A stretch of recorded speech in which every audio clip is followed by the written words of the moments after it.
Welcome to turning a moment into a movement.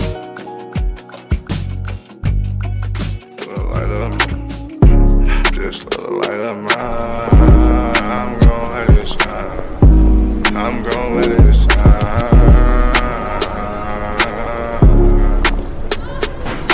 This little light of mine, this little light of mine, I'm gon' let it shine.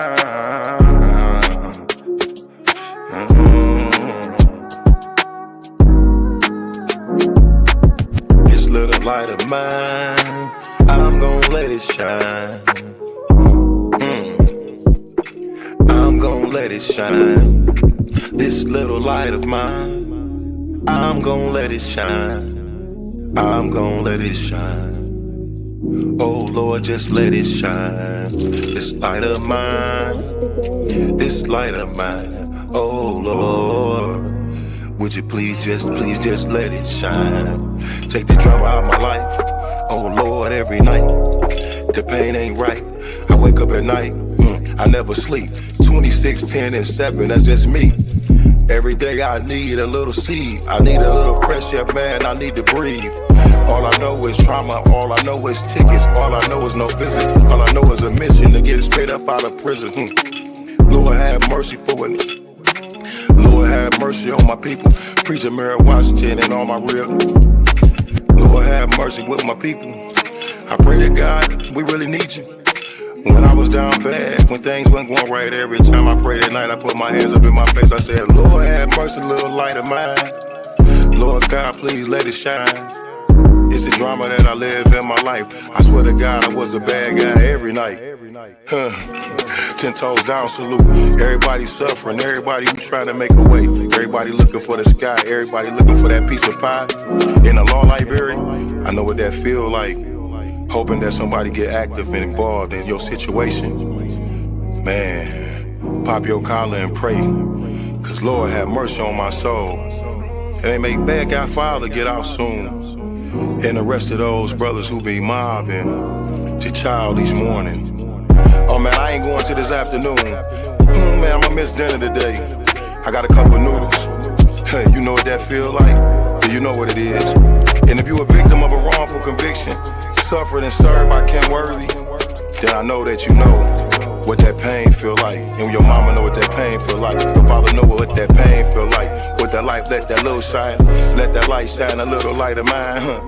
Bad guy, Doughboy Week, all these great people in this great world of ours. 10 toes down, salute. I appreciate you, bad guy. I appreciate you, we. I appreciate the tech. I appreciate everybody in the studio. We gon' pop off that LV, ooh-wee. Cause that's what they be liking to see. But I hope you hear the missing when you see me fresh.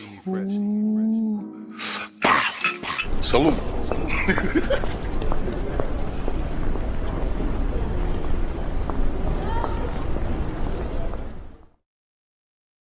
Hey everyone, greetings. Thank you for joining us on Turning a Moment into a Movement. I am J Love, and I represent also the Justice for Gerard movement, who inspired this whole platform. Gerard's my son, who was wrongfully convicted of a crime he didn't do, and he went to prison for that crime. And because of that, we and the journey and everything that I was on with him, and I met so many other people. I just felt the need to create a platform where we can come together and tell stories and give people an opportunity to tell their own story in their own words in a safe space. So that's why we come here every Friday for Turning a Moment into a Movement.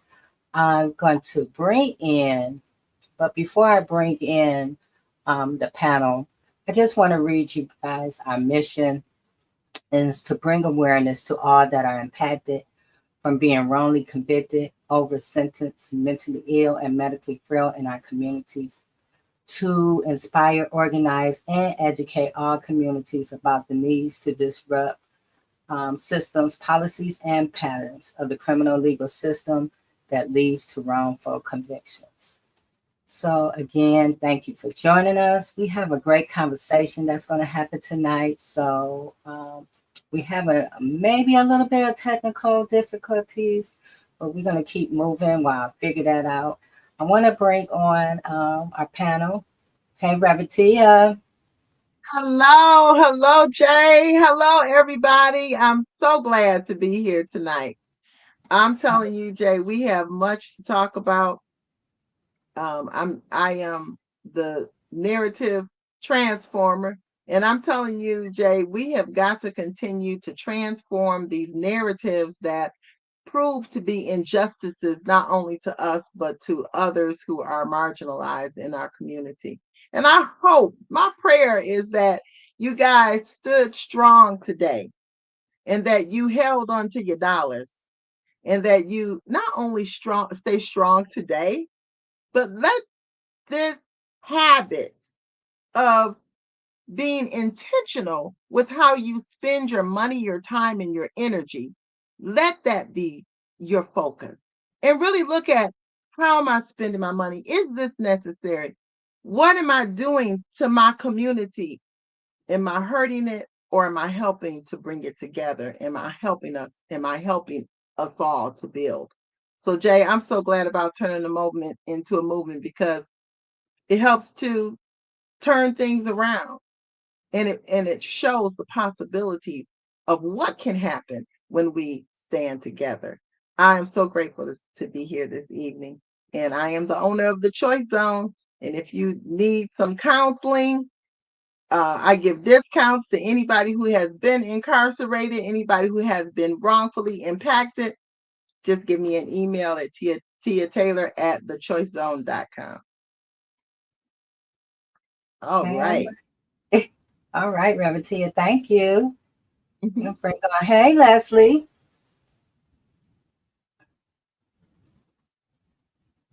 Turn on your Rookie mistake. I had the mute on. Hello, good evening. So today makes a month I've been on here and I'm loving it. I've had, it's good to have conversations when there are some understandings that are already there. Um, and so I appreciate that. So I'm Leslie McGraw, and I have a business called Let's Go Social Media Marketing and Training, where I help get businesses and civic organizations get their word out.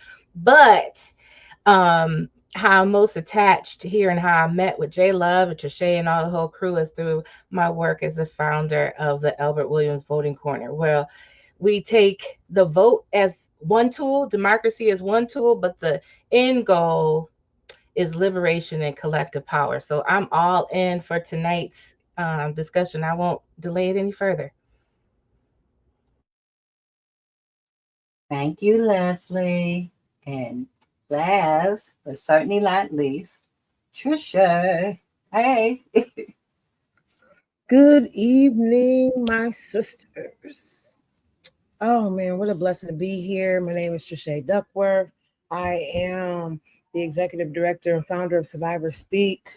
I am just excited about this conversation tonight, and the continuation of this platform. I say it to Jay all the time. I'm so blessed and grateful to have, met Jay and formed a sisterhood. And we'll probably be talking a little bit about that tonight too. But I am just grateful because when you can come together with folks that are like-minded and move forward in the work, it makes it less daunting, especially because sometimes we can't seem to get along. But I'm longing for the day where we can stand together, those that will, and continue this work because it is so necessary. So thank you again, Jay, and to my sisters, and even to our guest tonight, who is not a guest. Love you all. I know, Trisha, our guest is not a guest. He's family. So I'm just going to bring him on in and let him introduce himself. And then we're going to get to the conversation. We got a lot going on. Revertia hit a little bit on it. And I want to ask you guys, how you stood up today. But first, hi, Nicholas. Hey, what up, though? What's up, panel? What up to all the listeners, everybody that's out there? Nicholas, introduce yourself for Yes. those who don't know you. Leslie, do you know Nick? I am a fan. I'm like, so I watched all the videos of Michigan Liberation and everything. But this is my first time kind of meeting him. So yeah, let me hear what you got to say. I'm so excited about Yeah, this. well, that's what's so. Well, it was honor, pleasure to meet you. You know, Reverend Tay and Trisha, we've been around, and Jay. But yeah, name Nicholas Stafel Buckingham. I love saying my name now because I used to get bullied about it, so I'll say the full name. Stay full of my dignity. Yeah, co-founder, co-executive director of Michigan Liberation.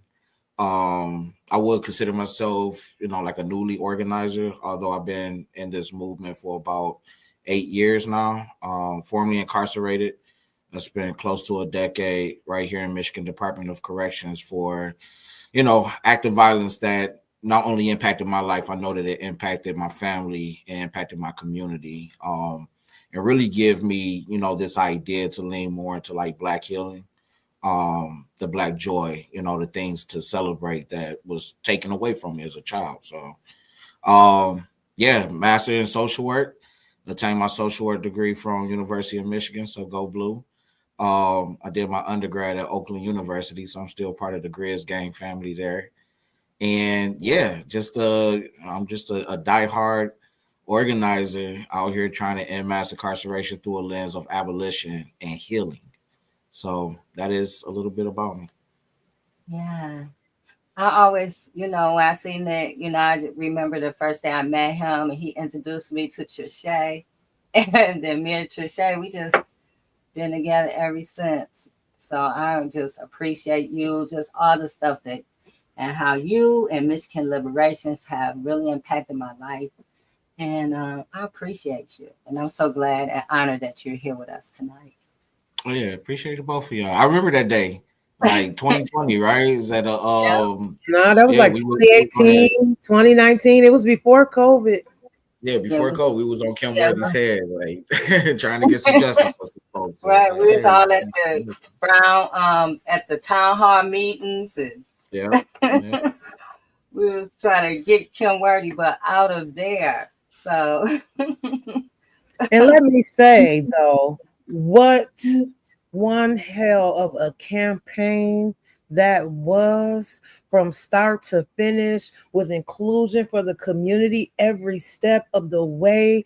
I mean, just the boots on the ground approach, the thoughtful approach, but also too mission driven, because the mission was to reveal, okay, the injustice, to reveal the corruption, to reveal, but in a way that was so, even the way that she was even offered to come to the table. I mean, when I tell you the brilliance behind that yeah, campaign, I was just honored just to sit at the table and watch what was going on. So kudos to you and Michigan Liberation, and for the continuation, years later. Oh Kudos yeah, to you much appreciated. Yeah, I appreciate that.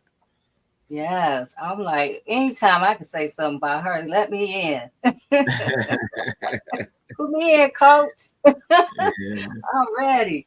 But anyway, yes, we love you, Nick.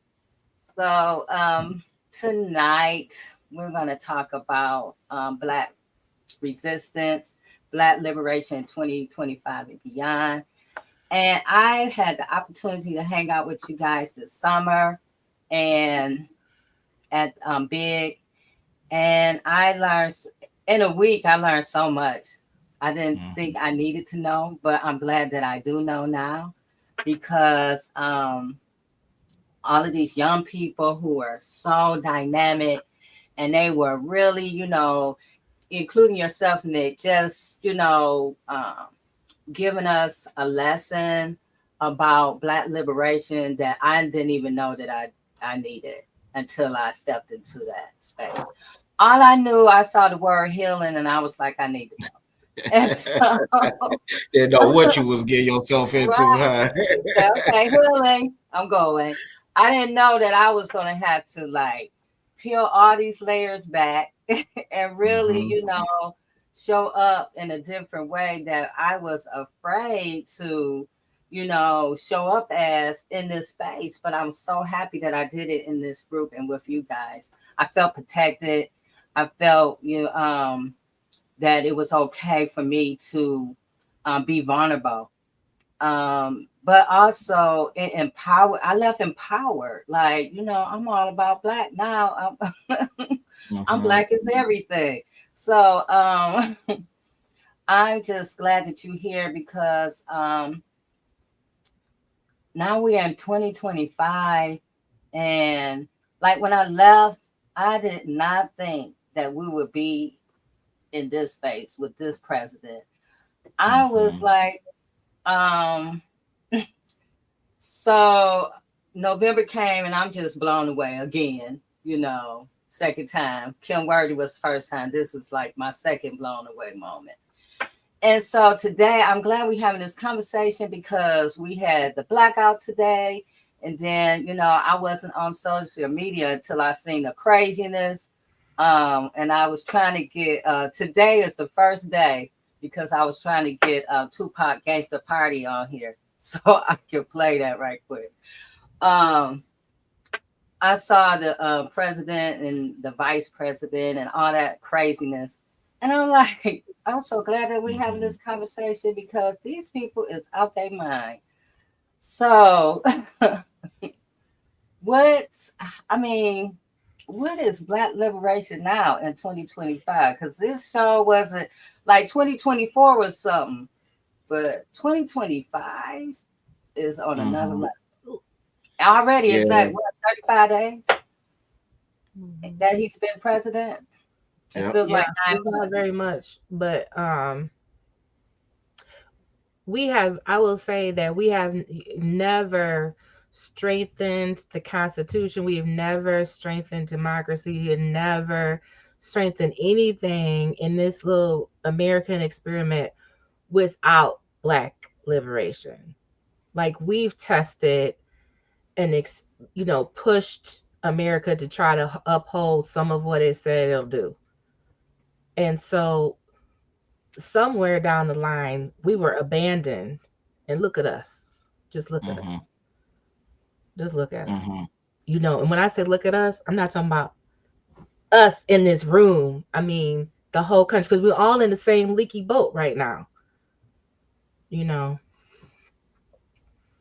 Yeah.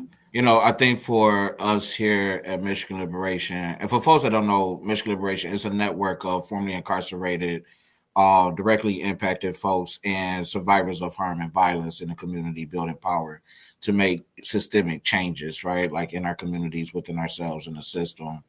And, we've done a ton of organizing, around last year cycle, the electoral cycle, both local and national. And, I think for us, you have to be prepared for moments like this.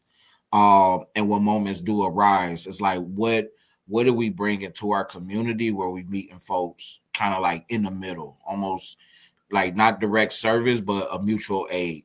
How are we showing up for our community? And, for organizers, one of the ideas is like making sure that us who claim to be organizers and activists are trained up, have the skills, and have a toolbox that's ready to serve community. I think we've been campaigning for a long time.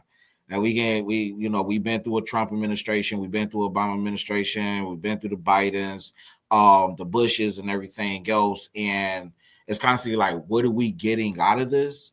Playing around with the same two parties. Black folks are often the ones that's left out. We know that, right? And I think going through this administration, it's let's build community, right? Like, let's get back into these blackouts.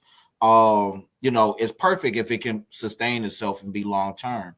But as the blackouts are happening, right, if Mama Joe down the street need, food because we're not going to the grocery stores, where's the local garden, right there in our community by Black folks that, Mama Joe can go to?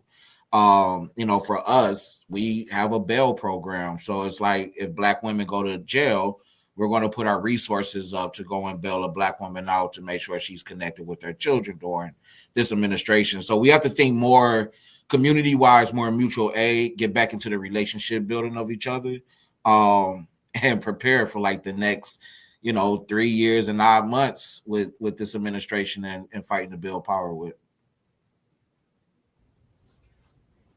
It already feel like 9 months. I know, but it's true. Like we're not. I mean, we're vulnerable right now.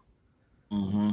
The Black poor, the Black working class, the Black middle class, with the federal, at every level, we are so vulnerable, and we've lost community. We just, we lost community. So I guess this is, like you said, to get back to that. I think too that I think I feel empowered that it's almost forcing us to make some changes. And for those who could not resist drinking today or buying that pack of cigarettes, when we talk about healing in our community, we got to get down to the nitty gritty, because we cannot stand strong broken. We can't do it. And some people still, I wanted to, because back in the day when they had boycotts, people were out there, and it's like they looked at you like, I know you're not getting on that bus. I know you're not. I wanted to go, my daughter was like, all these people in line at the Wendy's, mama, and people who were loud and vocal, resistance. How can you resist when you're broken? And we got to heal from the trauma, from whatever you're dealing with. We have got to heal, because our money cannot continue to go to places that are going to be for our demise. Mm-hmm. And we haven't even touched on Jay. Jay sends out information. Every time she sends out information, I got to call, because now I got an attitude. At first I was chilled today. I was good. I said, Lord, okay, I'm not going to look at nothing. I'm just going to stay focused on what you want me to look at right now. I'm going to do my work. And then I see a text. Then I look at it. Then I said, no, they didn't. No, they not. Right when you think there's nothing else ridiculous that can happen, then something else happens ridiculous. And what we need to understand is they are not for us. Stop trying. Stop trying to fit in. Yeah, I read something recently. It said, if, it said, get your seat at the table. It said, if my oppressors are at the table, I don't want to sit at that table. That's not the table. I don't want to sit at that table. Leave me another table, Yeah. It saddens me because we're unlearned. Some of us don't, like, I looked at the comments about today,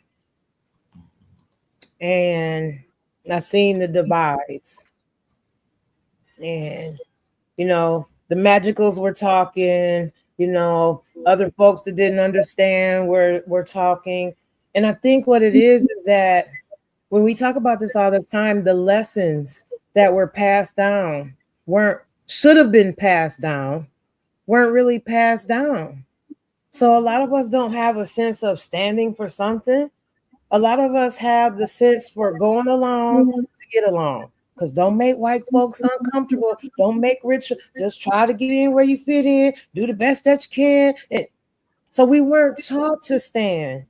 I didn't just wake up with the bullhorn. Well, I think I always been a loudmouth, but my parents, I love them, but they wasn't teaching that stuff to me. They had me on that front pew at church though. And guess what? Our churches aren't even teaching it. And that's a travesty, because they led the movement. And now a lot of them, not all, sit silently. So you're not getting the messages at church. You're not getting the messages at home. They damn sure don't want to teach us in school. We're destroyed for our lack of knowledge. So it's our fault, but it's not our fault. But I tell people all the time, I don't care how the hell we got here. We can't stay here.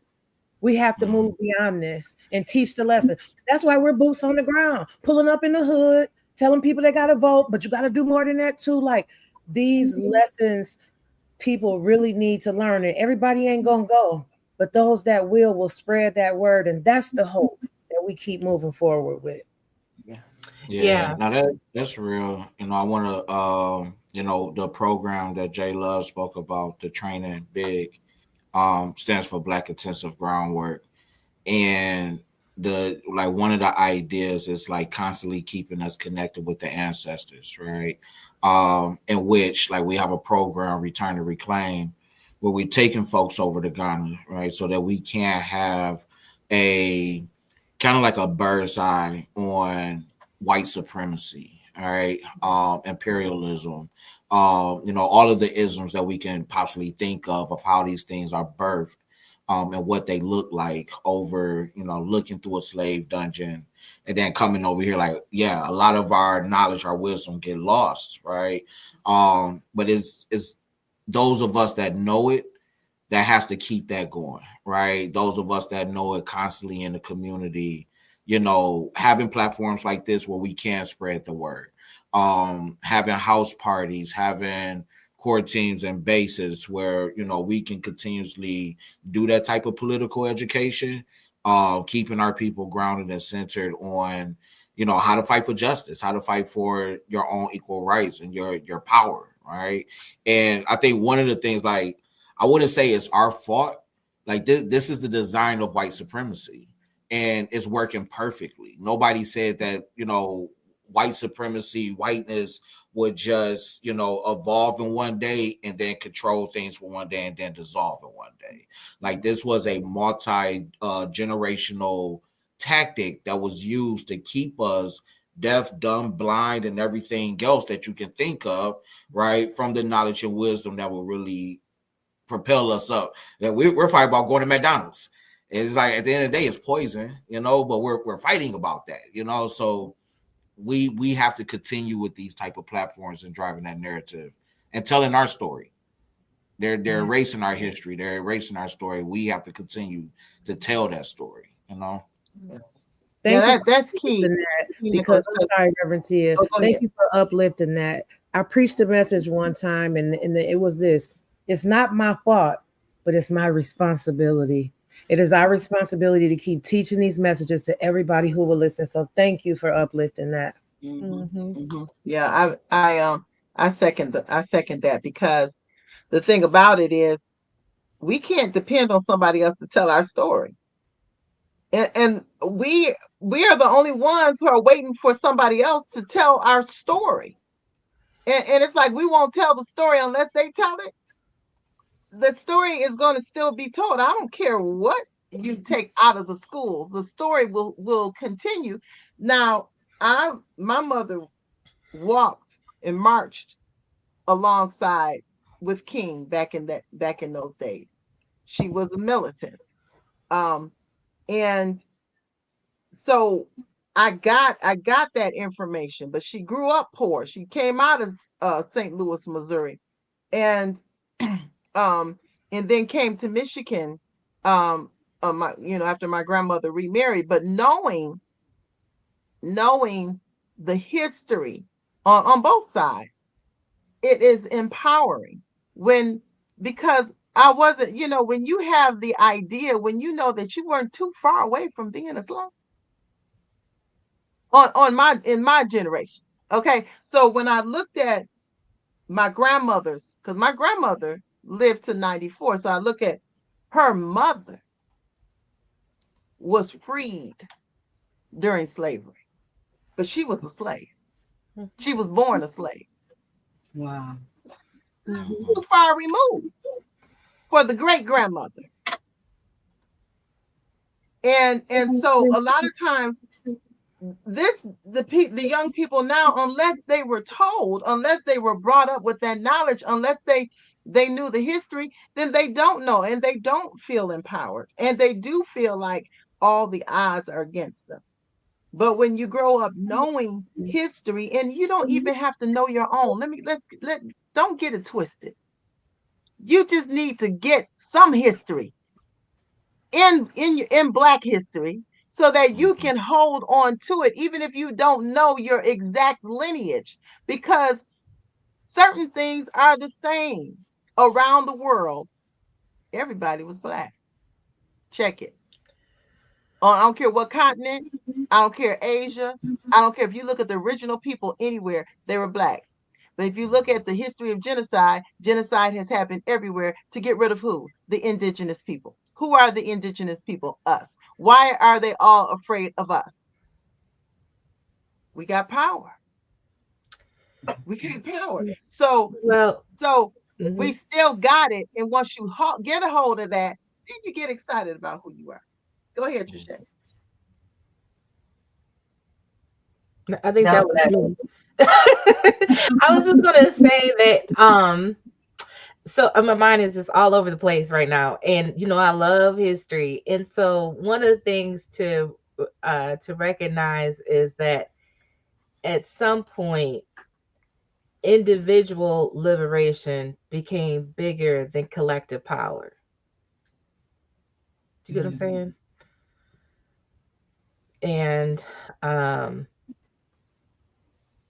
yeah, so I mean, I feel like that's kind of what I'm hearing, like um I read the comments too, Trisha, and I remember you told me, because I'll go round and round and round with somebody about something. She was like, once you tell they're stiff neck, so she calls stiff neck, just leave it alone. And so I think about that, and also I think about last night I went to uh, a talk about Nicholas Sade, who he came from what's now is Borno, what's now part of Nigeria, but Nigeria is not really Nigeria. It's just two groups of white people selling the people in the land to another set of people. But anyways, uh he came and to the United States as a free person and was enslaved. Like, he didn't come on a slave trade. Like, he came and he was a teacher and everything, and they enslaved him. But because he had that knowledge that, no, my father was a chief and all this stuff, like, um he couldn't stay a slave. And so he ended up being able to get out, and he lived in Michigan for a while, and then later moved to Tennessee. And and he said, where everybody else was trying to teach, like, the up and coming blacks or the freed blacks, he said, I want to be with my people, with the most ignorant, that are willing to learn, that are open to hear. That's where I feel comfortable. And he taught, and so that's why he had, like, there were like 10 or 12 schools that were burned down because of his movement. To all these students were like, it was parents that were taking their children, who was their help in the farms or whatever, but they were putting their children in school, and it caused a big ruckus. And um and so, but there's little parts of this presentation about who he was, and he had a good personality and stuff. And I think sometimes in our militancy, how we teach Black history is only the oppression part, or only the sad part. We talk about history of other cultures. It's a little bit more well-rounded. So my great grand uncle was lynching victim, and uh, we have had conversations. Whole reason I decided this, his life did not begin for most white folks until 36 hours before his death. So everything he had done before that didn't matter. And that's how I see that narrative. And I know you're into shift narrative, Reverend Tia, but you know, um, So, my son is in MDOC right now, Nicholas. And so I usually, when people ask, or, I say I have a son, I say he's an artist, he's creative, whatever. I talk about that first because he just happens to be an inmate at the prison. That's not his story. You know what I mean? That's not his whole story.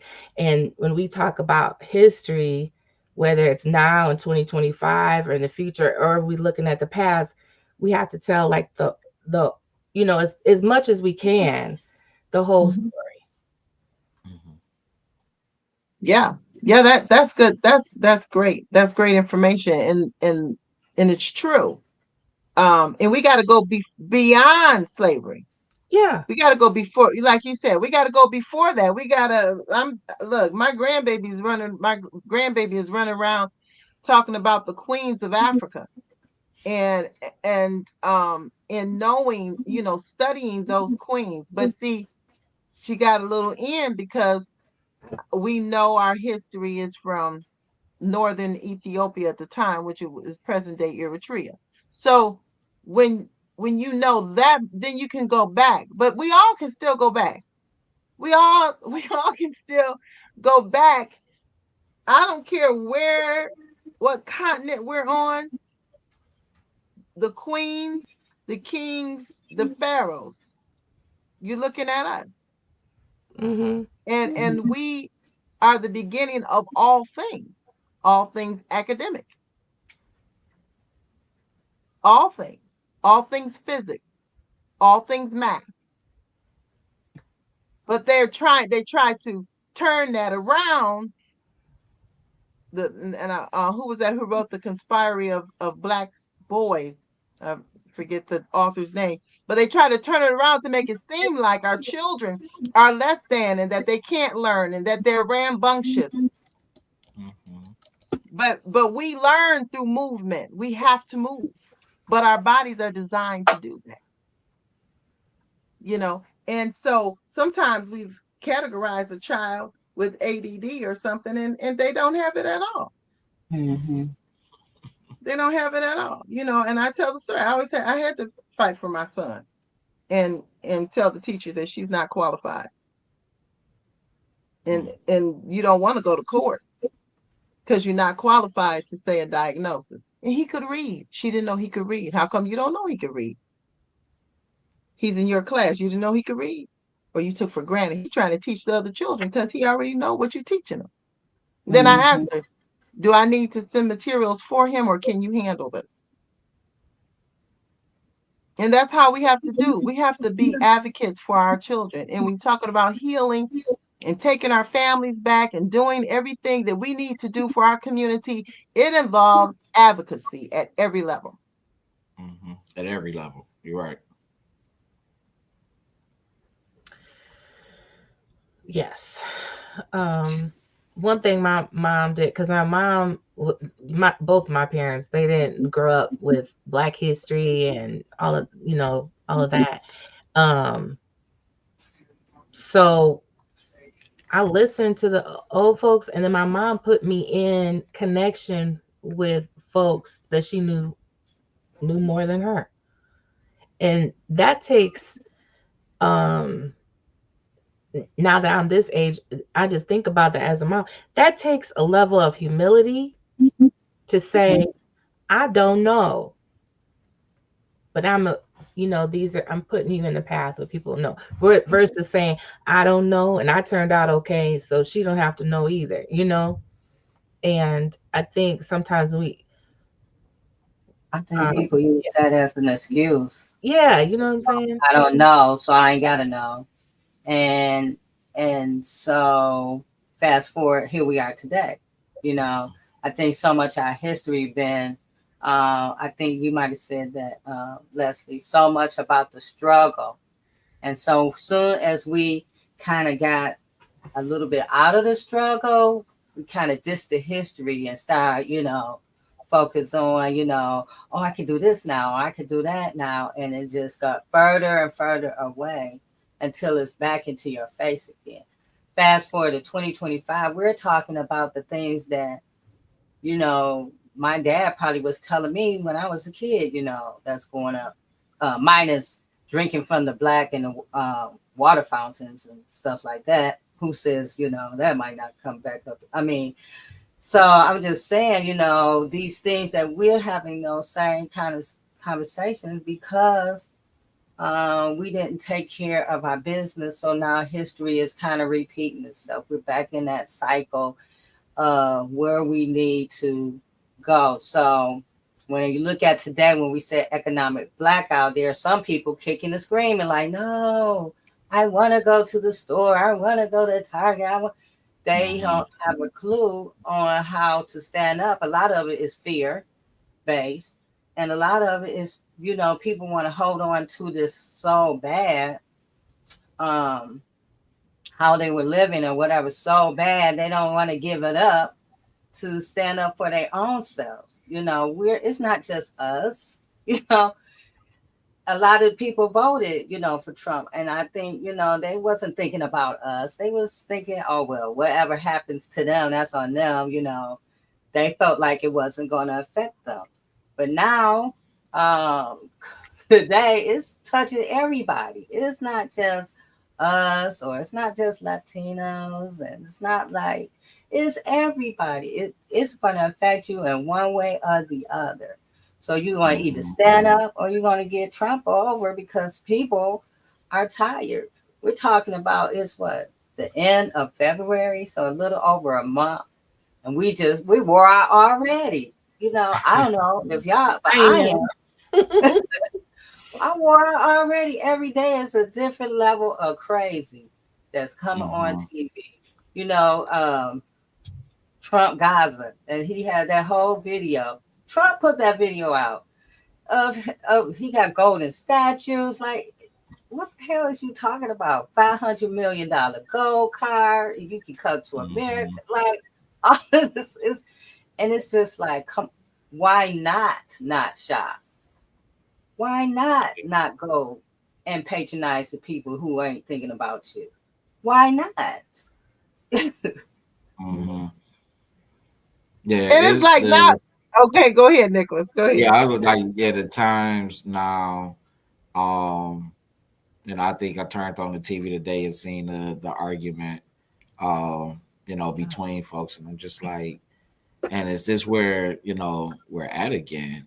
And it almost seems like this culture now it enjoys the bad person image, right? It's like the bad person now is becoming the hero, and it's almost what the culture is pushing for. And also, like, from an organizer stance, is like, yo, we're going to push for so much to try to cause as much mass confusion and rivalry amongst the people, to where, you know, oh, they would take to the streets. You know, there would be like um this inner, I don't want to say like civil war, but this inner conflict that folks would start to battle one another, you know, and like, you know, keeping it just centered around resistance, especially for Black folks.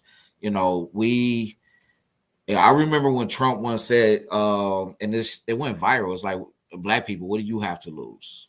You know, and I always thought about that. I always, like, that statement just rings in my head all the time. Like, what do we actually have to lose? And it's a lot, right? It's like our sanity, our joy, our opportunity to just be Black. You know, you're taking like Blackness away from schools. You're stripping people away from want to identify or who they really are.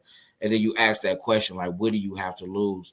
And, you know, I think now we have to just, you know, we have to stand diligently on building our power.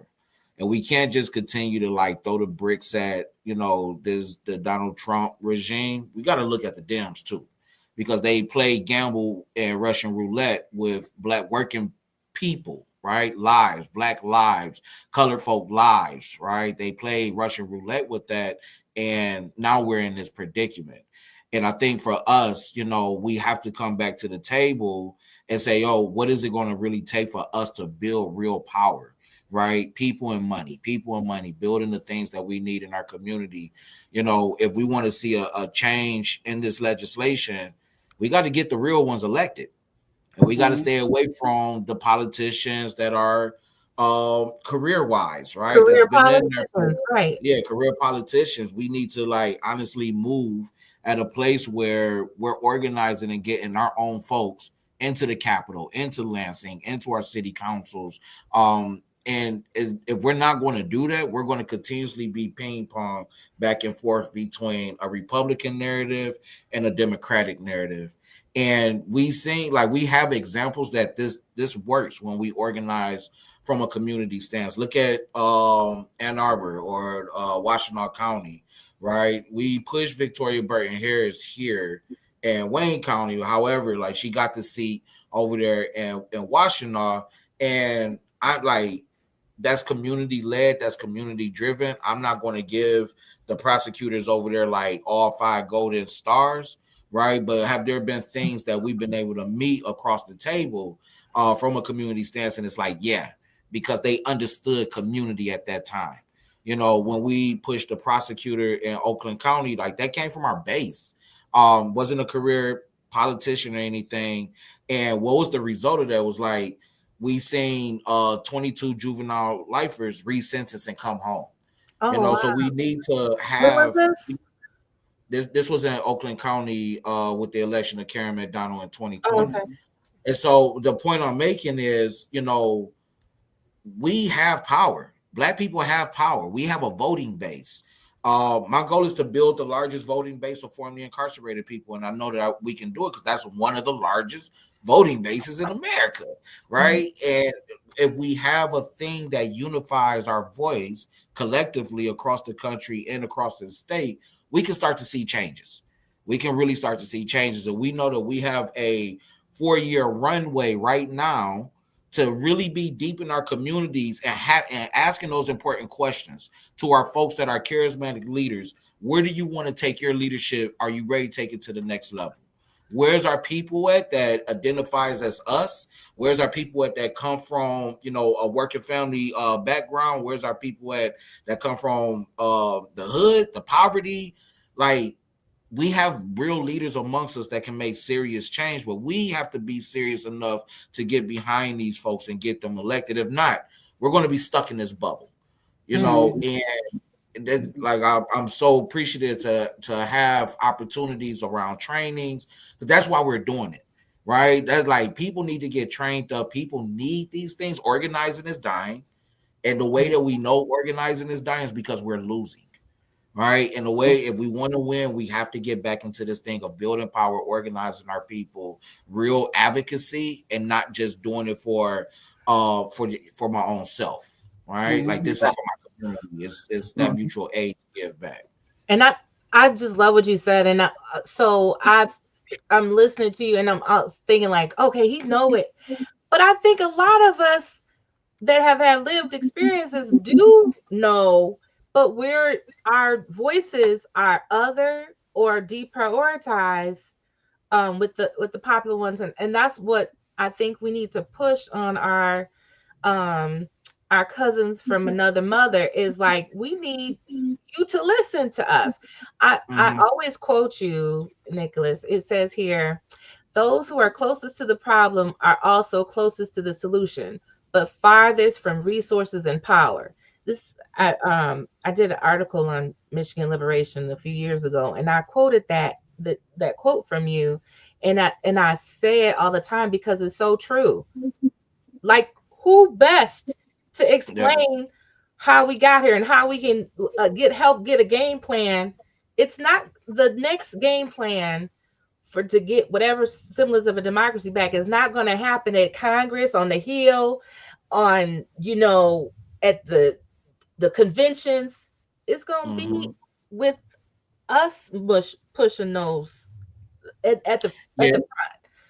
Yeah, no, I hear you. And to give you a little history on that quote, I quote it a lot. It comes from a brother named Glenn E. Martin. He was the founder of Just Leadership USA, which was one of the largest national training platforms for formerly incarcerated folks in their leadership development.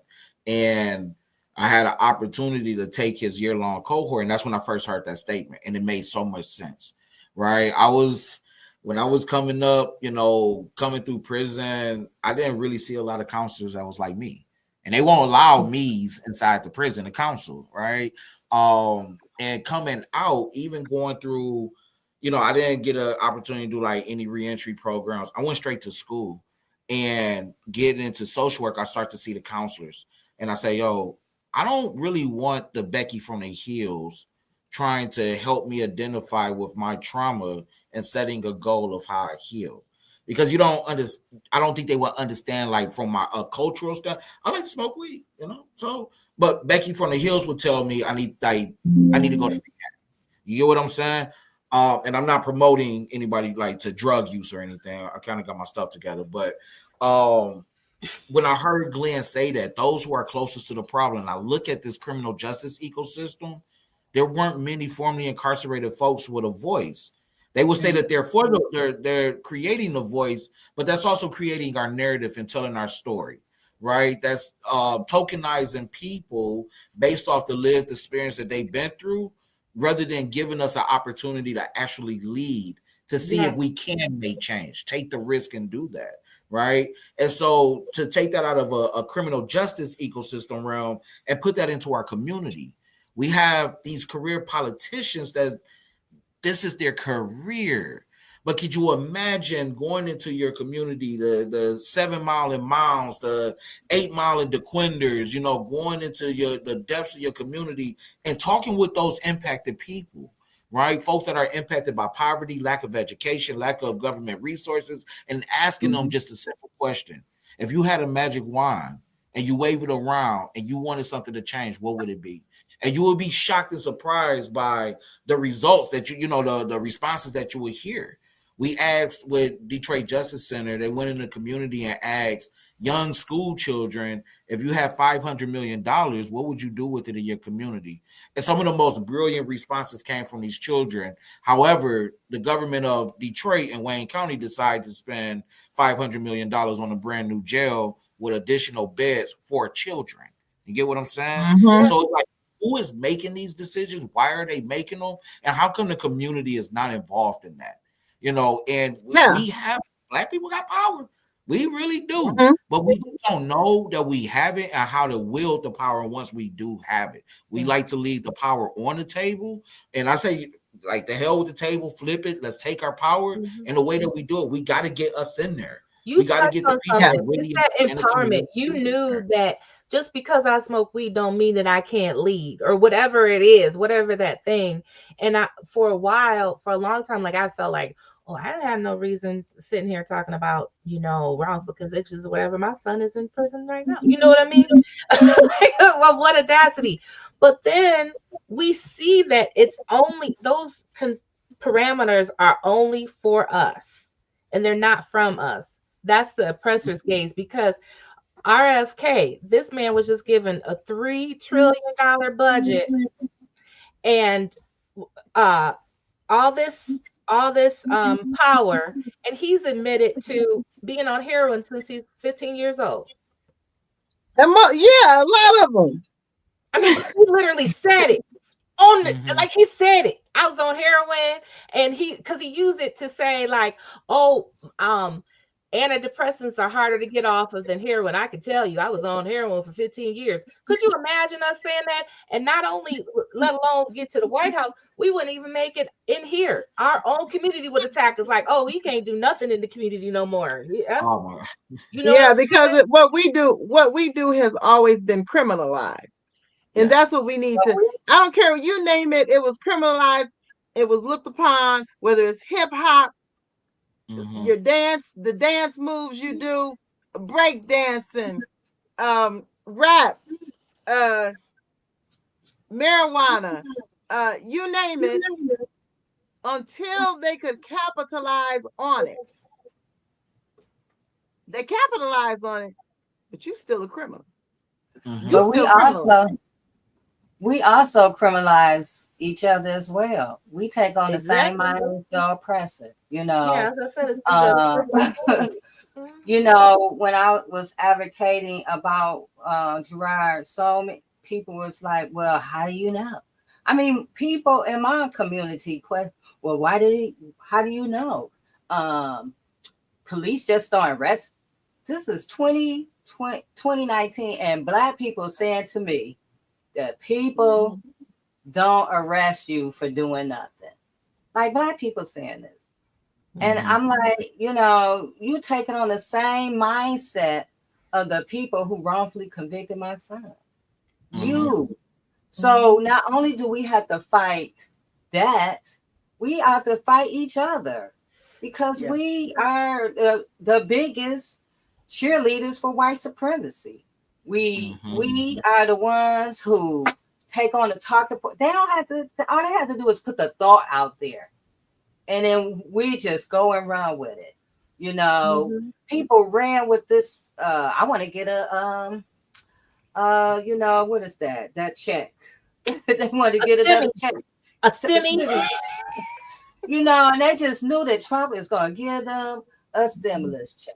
And so that's all they was caring about. And they was up here from rap artists to, somebody who works at Popeyes talking about how great this person is. And I'm looking like, what is wrong with our people?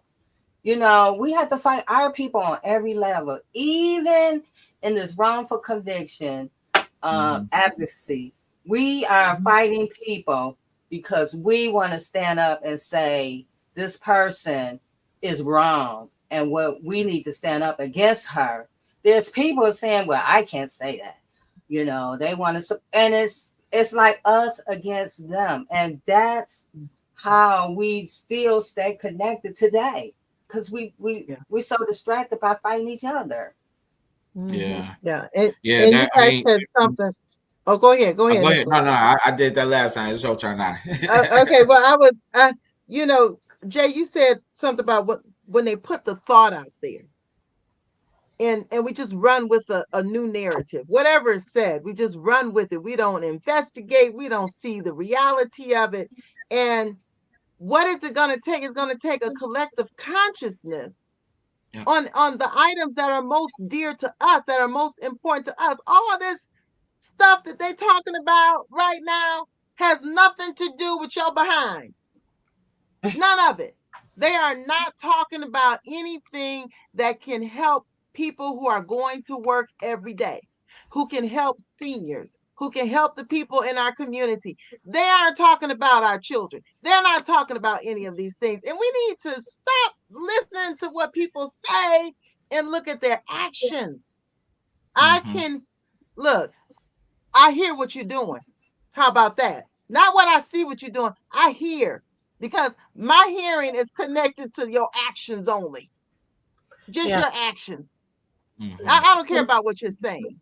I don't even care about what you're saying. My hearing is now just going towards what are you actually doing? And stop following these topics that they just throw out there for us to catch.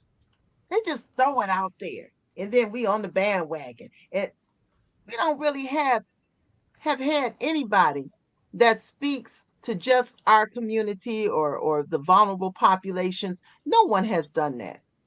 And right now, we stay in a divide. They speak a little bit.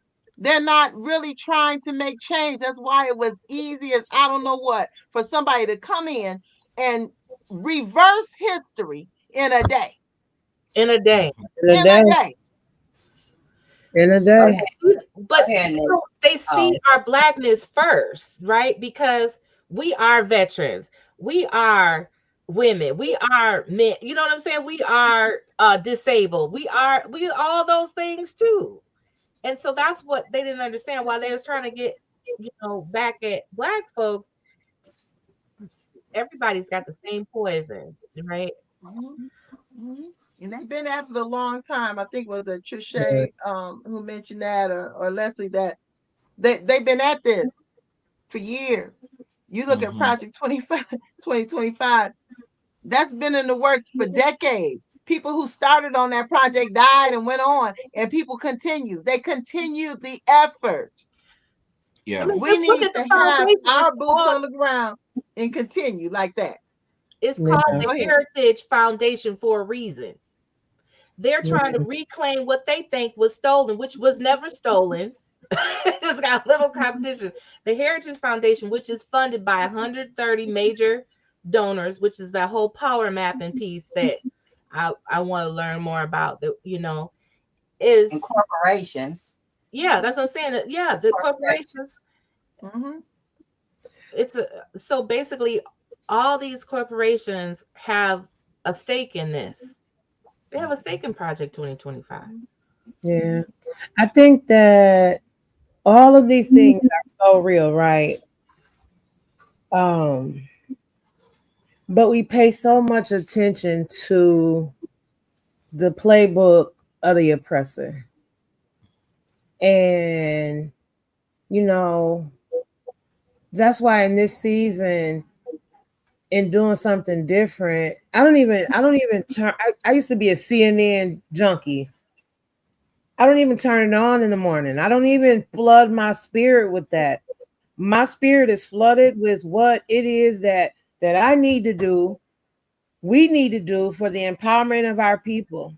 And I think that if we could turn away from their playbook for just a second Mm-hmm. and get into our own playbook, it's time Mhm. for us to I feel like that's how we It's true. there's this saying that says, well, you have to learn how to play their game. You could never learn how to play their game, because when you think you know it, they will change the rules in a split second. And I So, got too much heart to play like that. so the playbook needs to be created from us, for us, by us. Concentrate on us, like Nick said earlier, boots on the ground in the community. Do you know a Democratic leader in this area had the nerve to tell me, and I'm so grateful that they did, because that's why we changed our approach. Had the nerve to tell me, oh, I don't send mailings like that there. They don't vote. I'm like, do you realize all the untapped votes that you just missed out on? If you would just listen to what it made absolutely no sense. And we were at the meetings telling it, yeah, and you do this and you do that. And then I turned around and the Holy Spirit said, now go, the community wasn't with you. Now go get the community. Right. And so that's our mission. Our mission is, how do we get boots on the ground, not giving empowerment, because empowerment comes from within. And we just bringing a match like, Mm-hmm. everybody knows that we are the captains of our own ship. We know what we need. We know what we want. We know how to get there, and having those resources. And how do we build resources? It's by building the power. It's by coming together. In this next season, we're gonna have to learn how to eat meals together as a community. Probably we're gonna have to learn how to share lights. Your refrigerator out, bring your food over here, right? Like, we have to prepare in a way that's not so frantic, all wrapped up in their playbook. We still have to be knowledgeable about what's going on, but we have to take control of the narrative, and by being proactive in how we want to build our community right now. Yes. Yeah, and I think that, like, when I talk about mutual aid, you know, I, we can't allow ourselves to get like really lost in the false narrative that's happening now. Like there's some hard reality that's been happening. Right. Right. So like whiteness ain't just start right now. Right. White supremacy didn't just, it's been happening. It's just in our face now. We have tools and technology that really expose it and bring it forefront. I think it was something that you were saying along the lines of, like, you know, we're going by that oppressor's playbook, and that's the Willie Lynch syndrome, right? And it worked well. Something that was put out centuries ago, decades ago, right? And how to break the black man, how to break the black woman, how to break the black family, to the point where we will become the oppressors. We will actually become the oppressors that's going to oppress the oppressed, you know, and while being oppressed at the same time. You know, I'm an abolitionist, so I always, you know, had these conversations about police, prisons, and jails, and I always hear people like, oh yeah, they did such and such, you know, throw them in jail, throw them in jail. It's like, huh? You throw them in jail, and then like, what do you hope for change? Mm-hmm. Knowing that they will come home at some point in their life. And if we're just sending them to jail with this idea that rehabilitation happens, but we know the hard reality is there's no rehabilitation in jails. What do we really expect?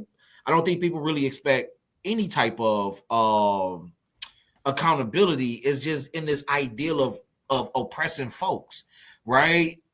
I always like when I compare prison, I always ask people like, you know, would you send a veteran across seas back over to Iraq or Afghanistan to heal, right? To come across their PTSD, to find the modalities to help them deal with that. People say no. Why would you send them over there?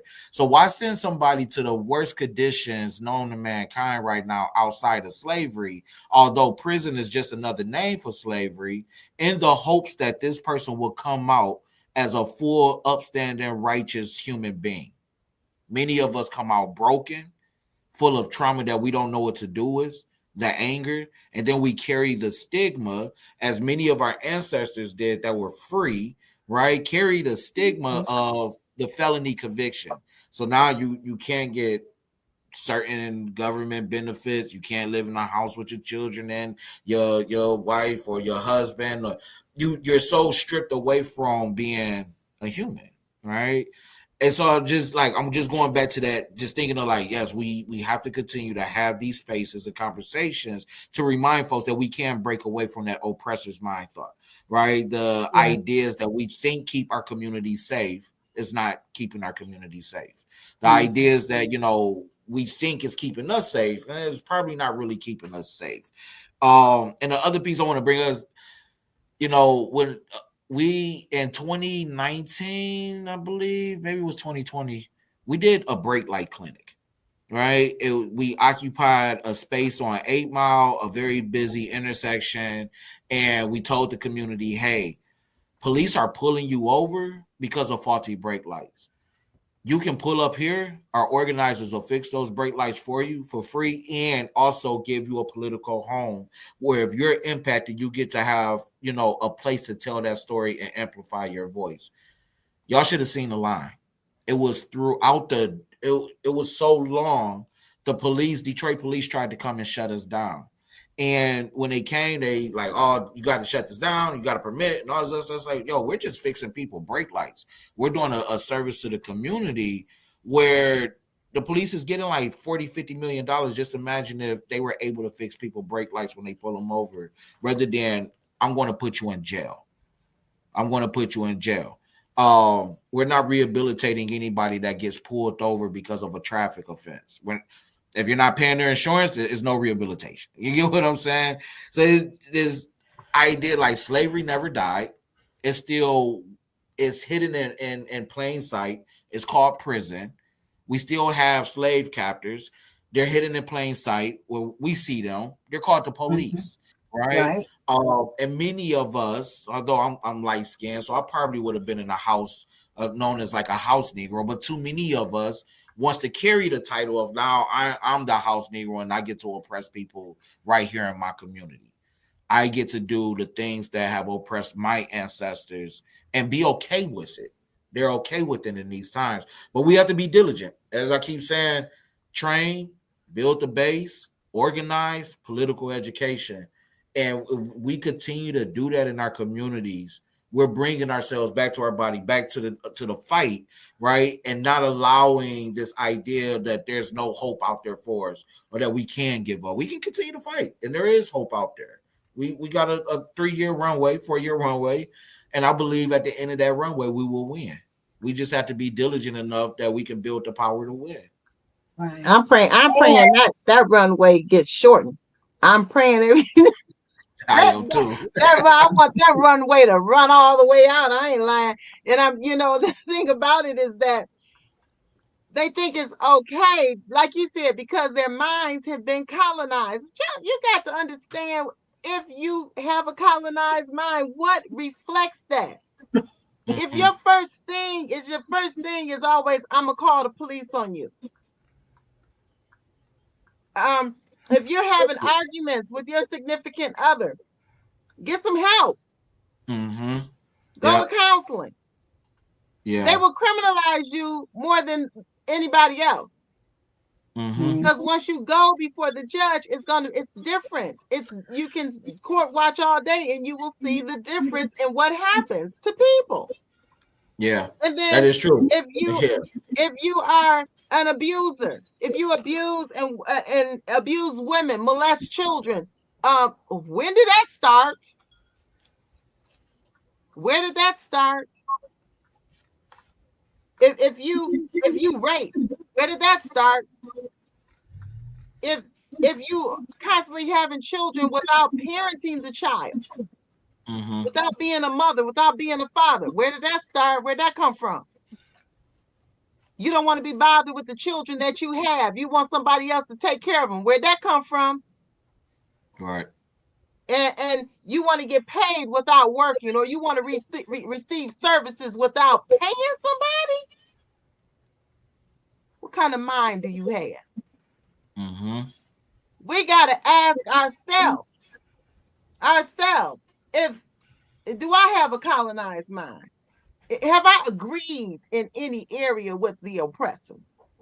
And if the answer is yes, what they used to say, govern yourself accordingly, get some help, you better pray, you better Yeah. ask for transformation of your own mind, Yeah. Now because that's you're a real talk. hindrance to our Yeah. population.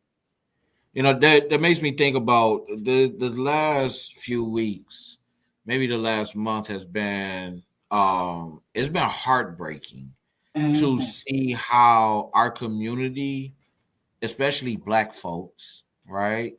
Um and black activists is responding to the conditions of poverty. Here in Detroit, there was a mom that lost two children, homeless, sleeping in a van, in some of the coldest nights in history, right? And some of the coldest nights in history, and we know the root cause of why that mom was there and why that mom lost her children. Yet we're only talking about if this mother was unfit, fit, if she was a deadbeat mom, what did she do with the baby daddy? Why ain't she making her money? Did she go in the casino? It's like, yo, why are we internalizing people's personal trauma rather than getting to the root cause? That Mhm. if we were taking care of what we need to take care of to address the poverty issues in our community, these children wouldn't have died, right? After going to the city to look for help, after going to the county to look for help. There was another mom in Oakland County out of Pontiac that left some children in, very horrible conditions. Mhm, mhm, I can't say anything about the conditions, right? But what we can go back and ask is, how did we get here? How did she get here?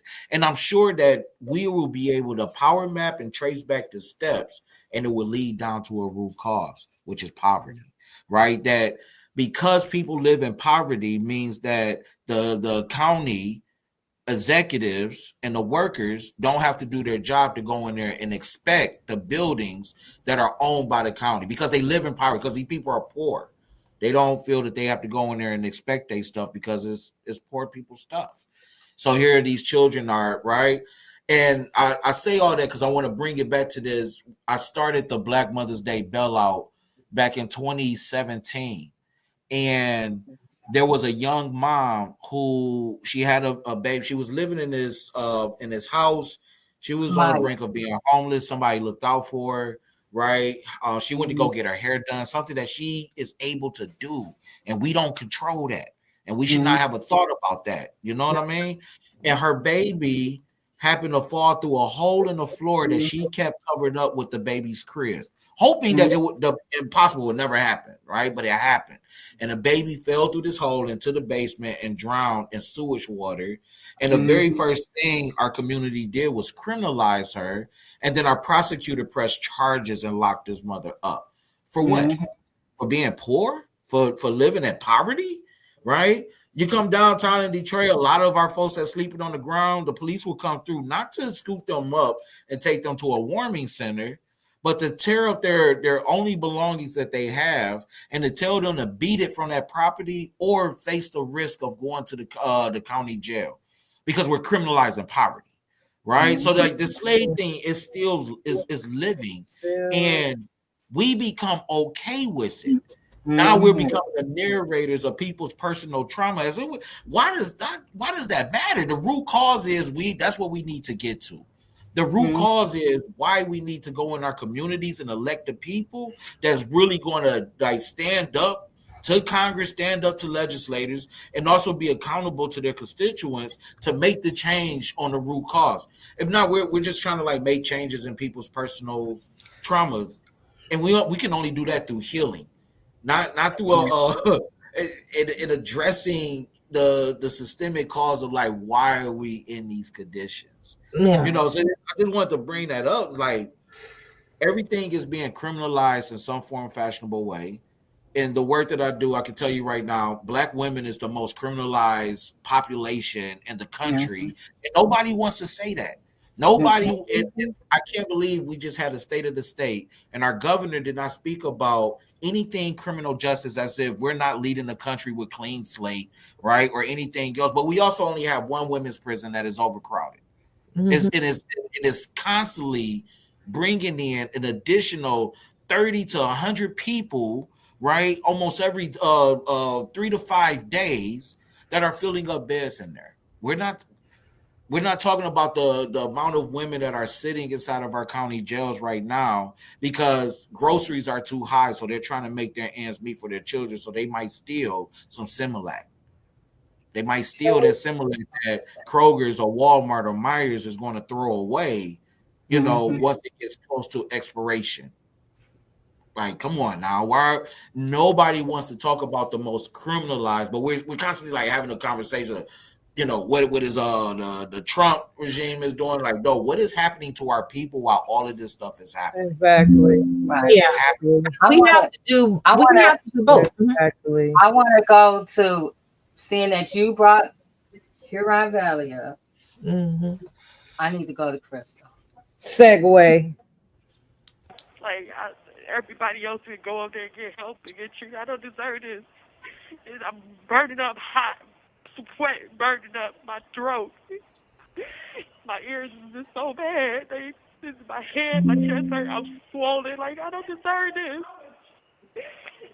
I deserve this. All I ask to see me. If they come out, it's chronic. The kite. Why do I gotta fit a kite in when y'all know it's chronic? What nurse and doctor do this to people? Like, it's unstoppable. So I had to go and do this. I'm tired of acting like there's nothing wrong with me, that I'm crazy. It is something wrong with me. This stuff is killing me. It's making me sick. I'm sick of this. I'm really sick of this. This is just so wrong.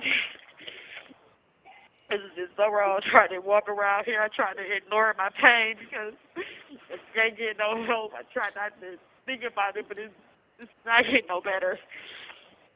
It's not getting no better. It's not getting no better. I'm seeing black spots all in my eyes and stuff. Something is wrong. They know it is. They know it is.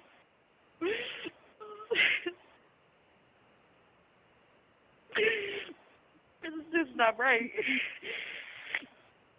Oh, man. I'm trying, y'all. I'm trying. This is totally worse than torture what they do it. This is so unstoppable. Oh, you won't send me to people that can help me? What type of place is this? Like, why you won't send me to people that can help and want to help? I'm not understanding it. This is unstoppable. I can even barely cough because my neck is so swollen. Like, it's crazy. Like, they ain't getting no follow-ups on my nodules. They ain't doing nothing but acting like nothing is wrong. You're saying nothing is wrong when you can see it. The ringing in my ears is so, like, the left ear, like, I cannot hear nothing. oh my God, like it's bad. It's bad enough you can't even wear the hearing aids that was given to me because my ears is so bad. All my pillowcases, I gotta keep on changing every time I lay down. I gotta keep on changing them. They not giving me no extras, but they not doing anything for it.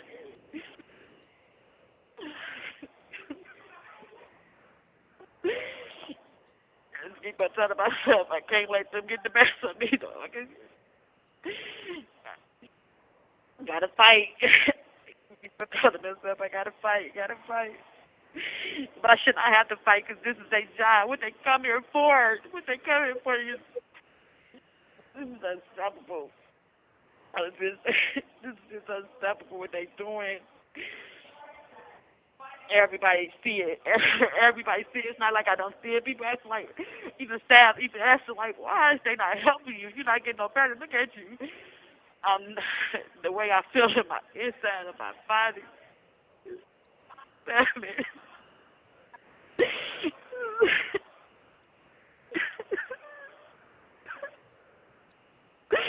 I'm so sorry for y'all like this, but I'm tired of these. These are some cold-hearted demons in here. And it's sad to say. They are evil. They not right. They not right. It's not right here. And I just gotta stay strong and keep on fighting. I've been burning up. My whole body is hot. Like, it's really hot. But like I said, we just gotta keep on fighting. My eyes, the spirit of it, lose my eyesight, man. Seeing this stuff. I'm just seeing these black spots, my eyes been burning and stuff. I'm scared, like I'm gonna lose my eyesight. They're not doing anything about this. Anything. But judging me, blaming me, when I'm the one asking for help. Begging y'all every day for help, telling y'all I'm not doing good, something is not right. And it's just being ignored. It's just being downplayed. It's charging me to come over there. Every time I tell them something wrong, I'm getting charged. And then when I get over there, they're taking my money and still not doing nothing. That's unacceptable. This is totally wrong. Yeah. My neck is in too small. Something is telling us something is not right. I know it. I can feel it. And all they tell me is kite. When they sit over there, if y'all go over there and they want to play these cameras, they just sit over there and talk about us gossiping on Facebook page and looking at internet and stuff study, worried about our health. This is the type of stuff they do on internet, Facebook page, talking about us. We sit out there waiting to get seen. They talking about inmates, just talking about us and on computers and all that, and don't even care about if we sit up here and need help. That's why a lot of these people not here, because they're not taking it serious. They're not taking it serious. That's what they do, just sit over there and get gossiping and study helping us. You ought to be ashamed of themselves, man. But I know they got it all answered to God. He see it all. He see it all. I know he do. He see everything that they do. Everything that they do. They won't get away with it. But I got to keep on telling myself, I got to stay strong. I got to stay strong. I got to fight. Got to fight. Because when God, when he come through, he going to show how. And I cannot wait to these cold-hearted demons to see them go down. Yes, I said it, to see them go down. They deserve to be in here. They treat people like this. Letting us sit here and helling this bowl and helling all type of stuff. Drinking this unsafety water, bathing in it, eating spore food, maggots, bugs be in this food. They sit here letting us eat this stuff, letting us drink this stuff. The ventilation, ain't nothing safe in here. We inhaling and breathing this stuff in. Like, this is unacceptable. This place should have been torn down. How is we living in something like this? And how is there so many people out there? A lot of people know about it, and ain't nothing being done. This is unstoppable. This is crazy. But the ones who work here don't care because they getting paid. They getting paid, but what they don't know, it could be affecting them. How many times I gotta say it can be affecting y'all? Y'all might not feel it right now, but down the line y'all might. Come on, like this is not right. You're paying over this stuff. That stuff is not working. Brown water we drinking it. No, this is unstoppable. This is a shame on the warden, a shame on Honey Wash. This is a shame on everyone is involved in this and don't take action to do anything. Like, and you sit there and see bodies dropping dead when they asking y'all for help and y'all telling them they faking. What is going to take? What is it going to take for all us to lose our lives? That's what it's going to take? This is crazy. This is crazy. They got pregnant people. They got pregnant people in this prison, living in hell and this stuff. This is sickness. This is crazy. This is unstoppable. This is unstoppable. Like, I'm just, oh my God, Lord. This is just wrong. And when you speak out about it, you don't get help. You get made to be crazy. You crazy. It's all in your head. Nothing is wrong. But when you up there bearing down and kissing butt and letting them do what they want to do to you, oh, you can get all the help you want. I'm not one of those people. I deserve to be treated right. And my medical, everything. I'm not about to sit there and let you do me any kind of way and talk to me any kind of way and don't get no help. No, I'm not going to do that. I'm not going to do that. No, I don't deserve that. I don't deserve this. I didn't disrespect them. I just asked for help. I've been telling them for 15 years that something was wrong. And everybody ignored it. Everybody. And the ones did try to help, they gone. They gone. This is unstoppable. This is so wrong, y'all. This is wrong. But I'm going to keep on speaking out, fighting for what's right, fighting for my life, fighting for my health, and stand for others.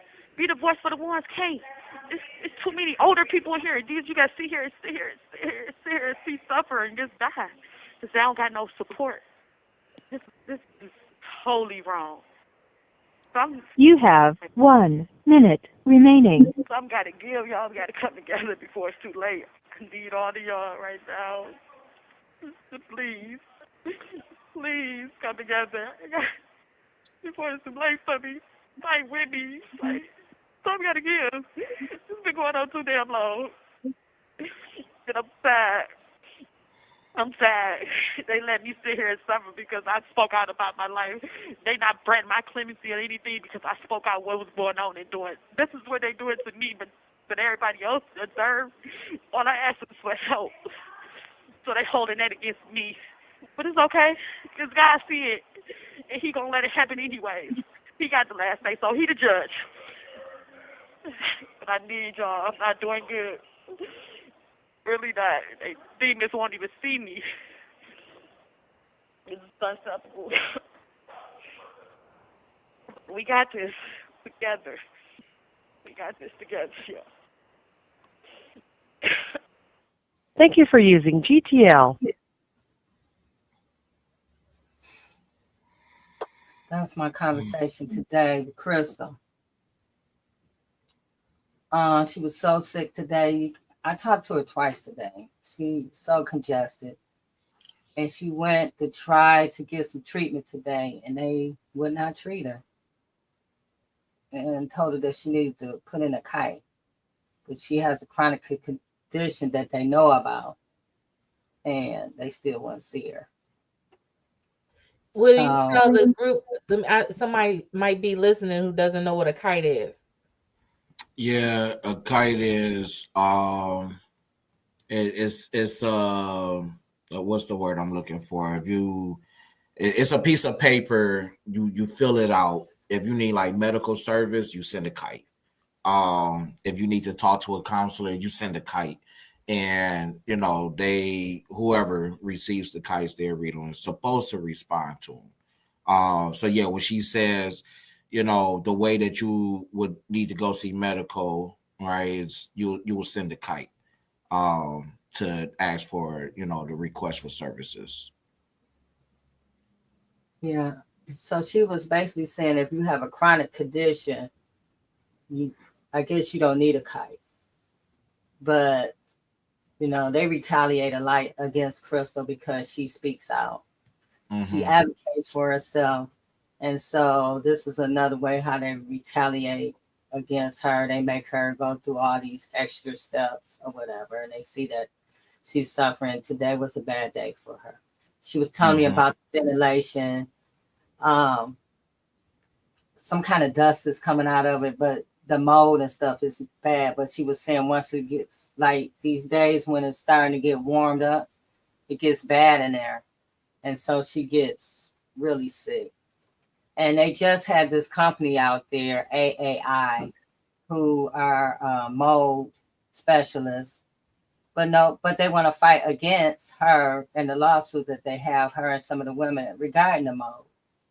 So when I didn't even watch the State of the State because I know that this Gretchen was not going to, say anything of substance that I wanted to hear regarding criminal justice reform. She came out, and when she first came out and, as governor, and she was out here campaigning, that was her thing. She was for reform and she was going to do all this wonderful stuff. And now you barely get it out of her mouth.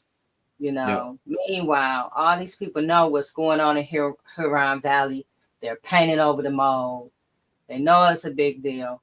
Crystal has been advocating for the last few years regarding her health. Everybody knows, but people are sitting on their hands right now because nobody want to expose it.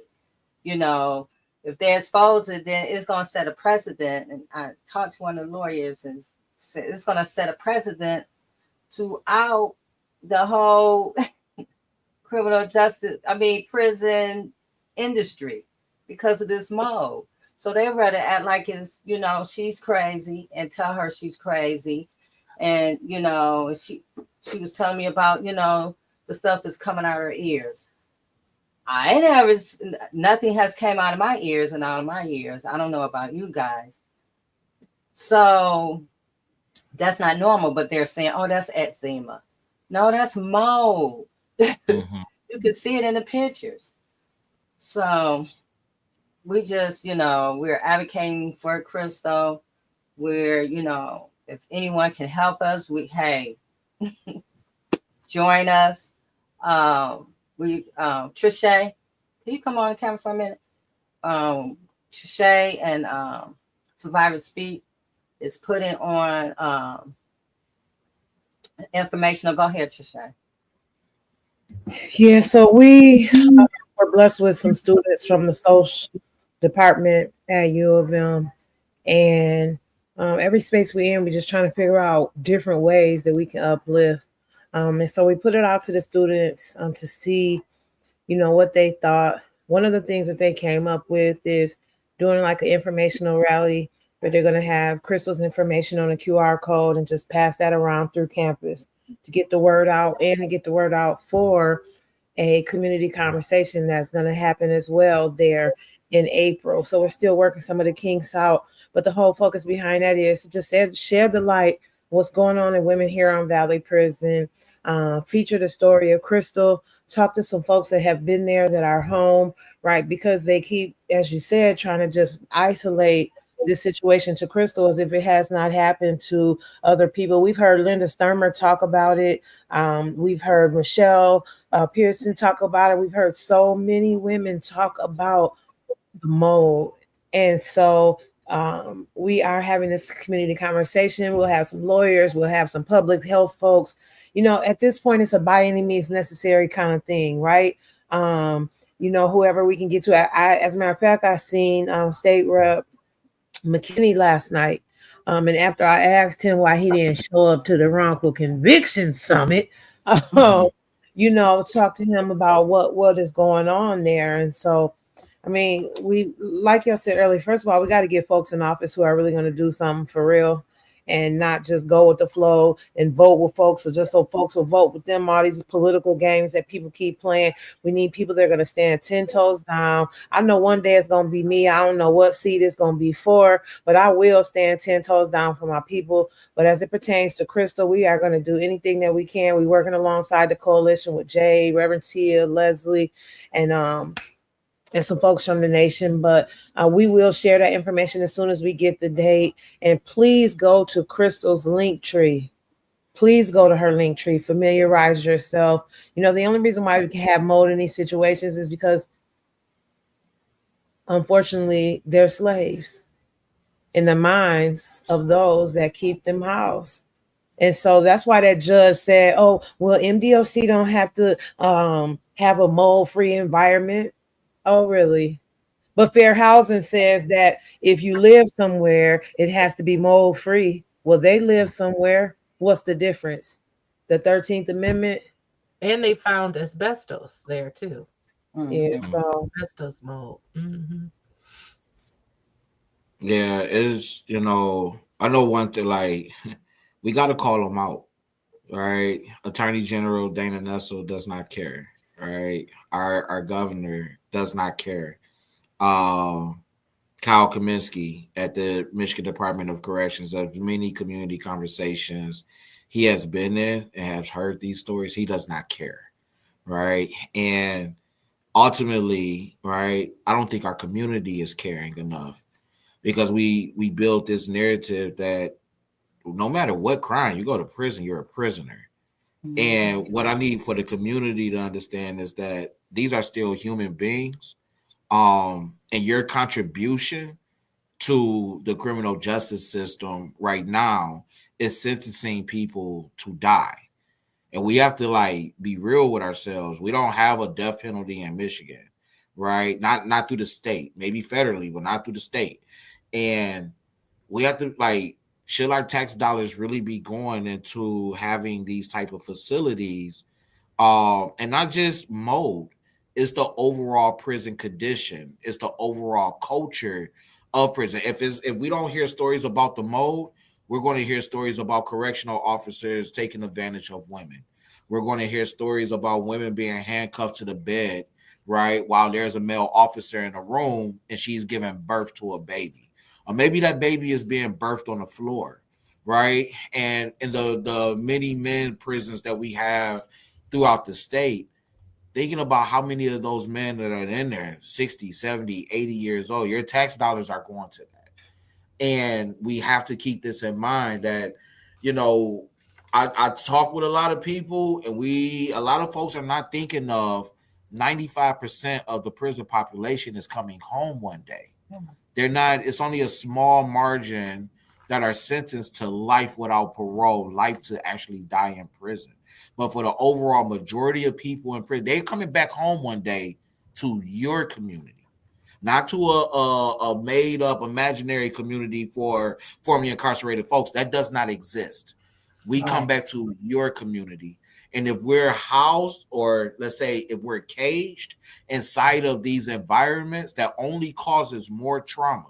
When I went to prison, I became a better criminal. I know, and I seen more death amongst black men than I seen growing up in the city. Right? I seen that, and that has done something to me. Right?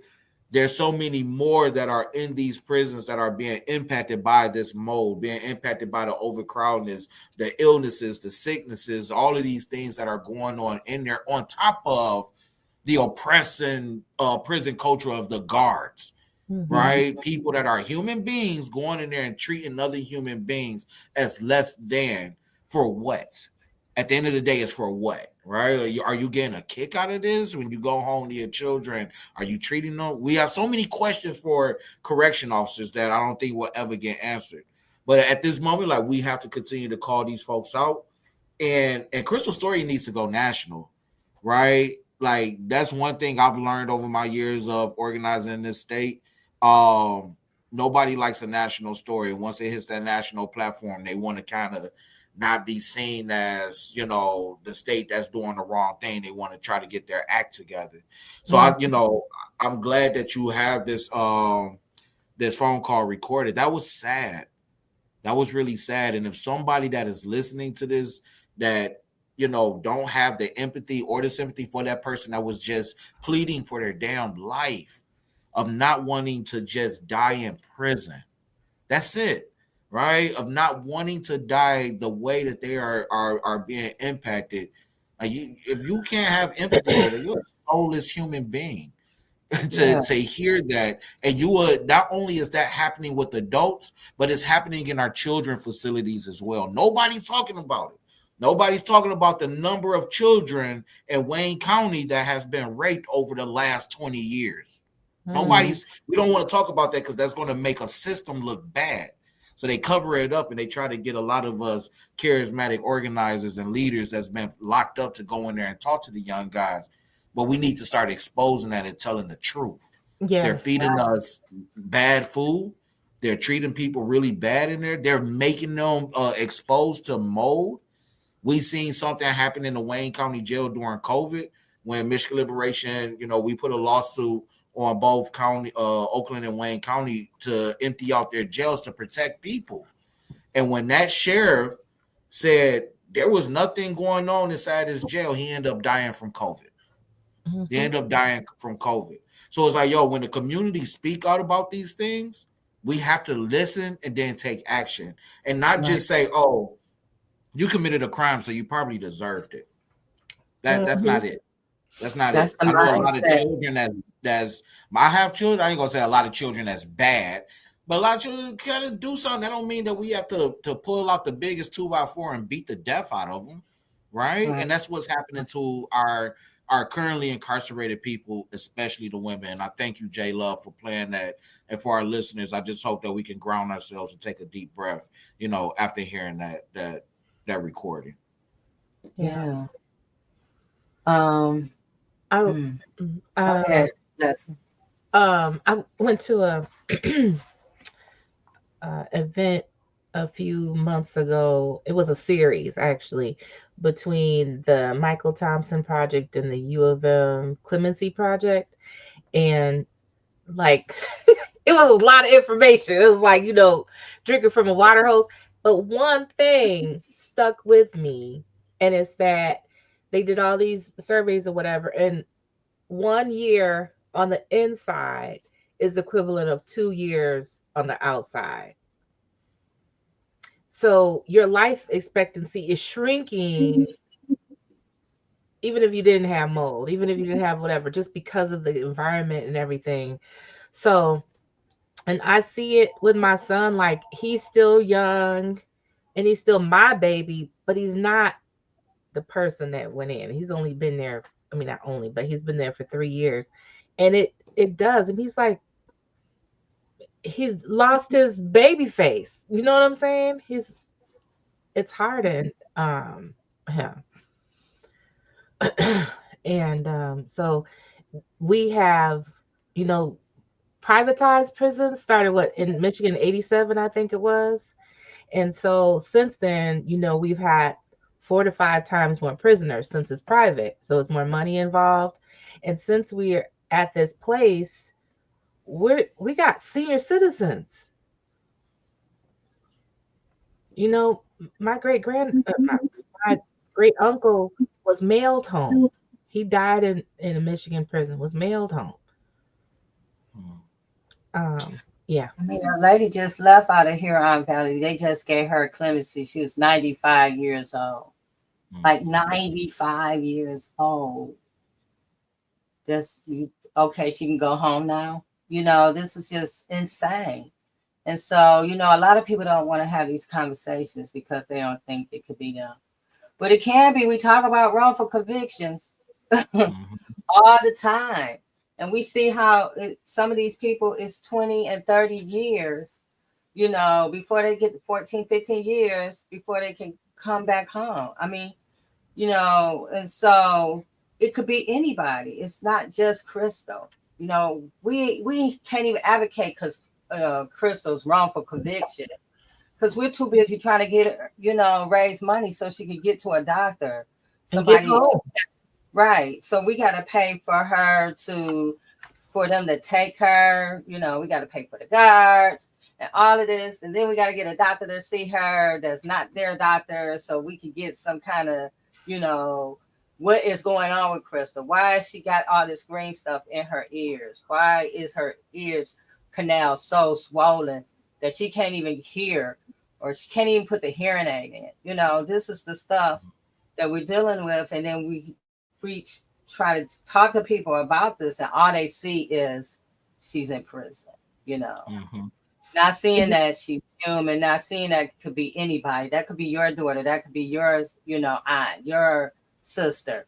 Crystal is a mother. She has children. She even has grandchildren. Her grandbaby, just passed away, while she was locked up down because somebody attacked her. Yeah.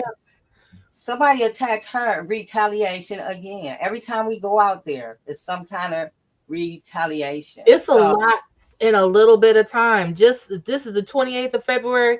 We did that prayer the 28th of January. They gave her 12-hour notice. They was about to do heart surgery. No paperwork, no nothing. Mm-hmm. And it was only I mean, I know I probably shouldn't say this, but I think it was the Holy Spirit that came across that surgeon to say, you know what, I can't do this. She is in no position. She would die on this table because she's too worked up. All this happened. And the fact that it's too nasty in there to even have surgery. They know that. The doctor said he did. Another reason why he didn't want to do the surgery is because she's not even getting help for the mold. So he know that she's not going to get help for her heart. And this is, we're talking about Michigan right here, where you got all these, people, all these women in charge, but nobody's looking after the women prison. Mm-hmm. So, yeah, her grandchild dying, the lockup, all of that is in the last 28 days or 30 days. Excuse me. This is a lot. Mm-hmm. And it doesn't stop. It keeps going. It just keeps happening and happening. And there's so many stories that are not being told that needs to be told, that really needs to be exposed, of how this system operates.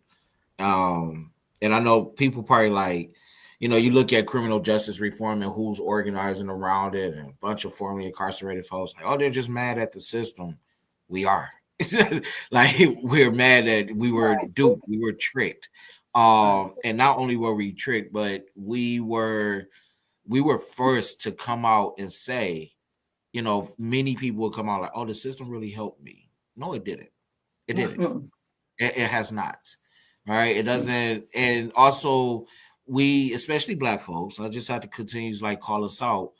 We have to get out of this notion that our current criminal justice system as it stands today, prisons, jails, police, judges, and prosecutors have not kept us safe in history. There's still just as much crime happening, right? Assaults happening. Now we have crime just grows.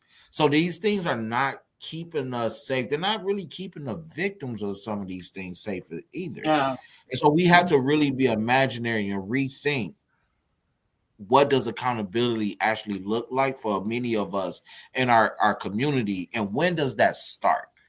When do we actually start to get to people and talk about accountability? As an abolitionist, healing has to come first.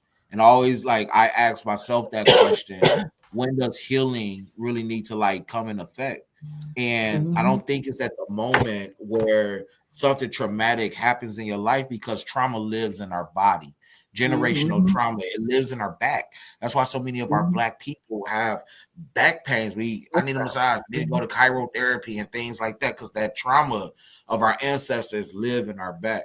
So many of our children, right, needs to be exposed to these healing modalities like somatics, right? Not just therapy, not the the academic way of looking at healing, but getting back into the cultural stance of what healing really means to us as a Black people in a Black culture.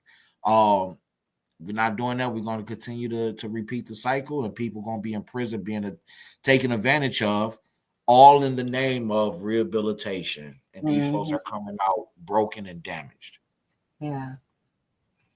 Semantics. I really like went home. We did that in Florida, and the whole week of semantics. And I went home. My daughter said, she been saying it since I have attended that thing. You went to Florida and came back, and you can't stop saying no. So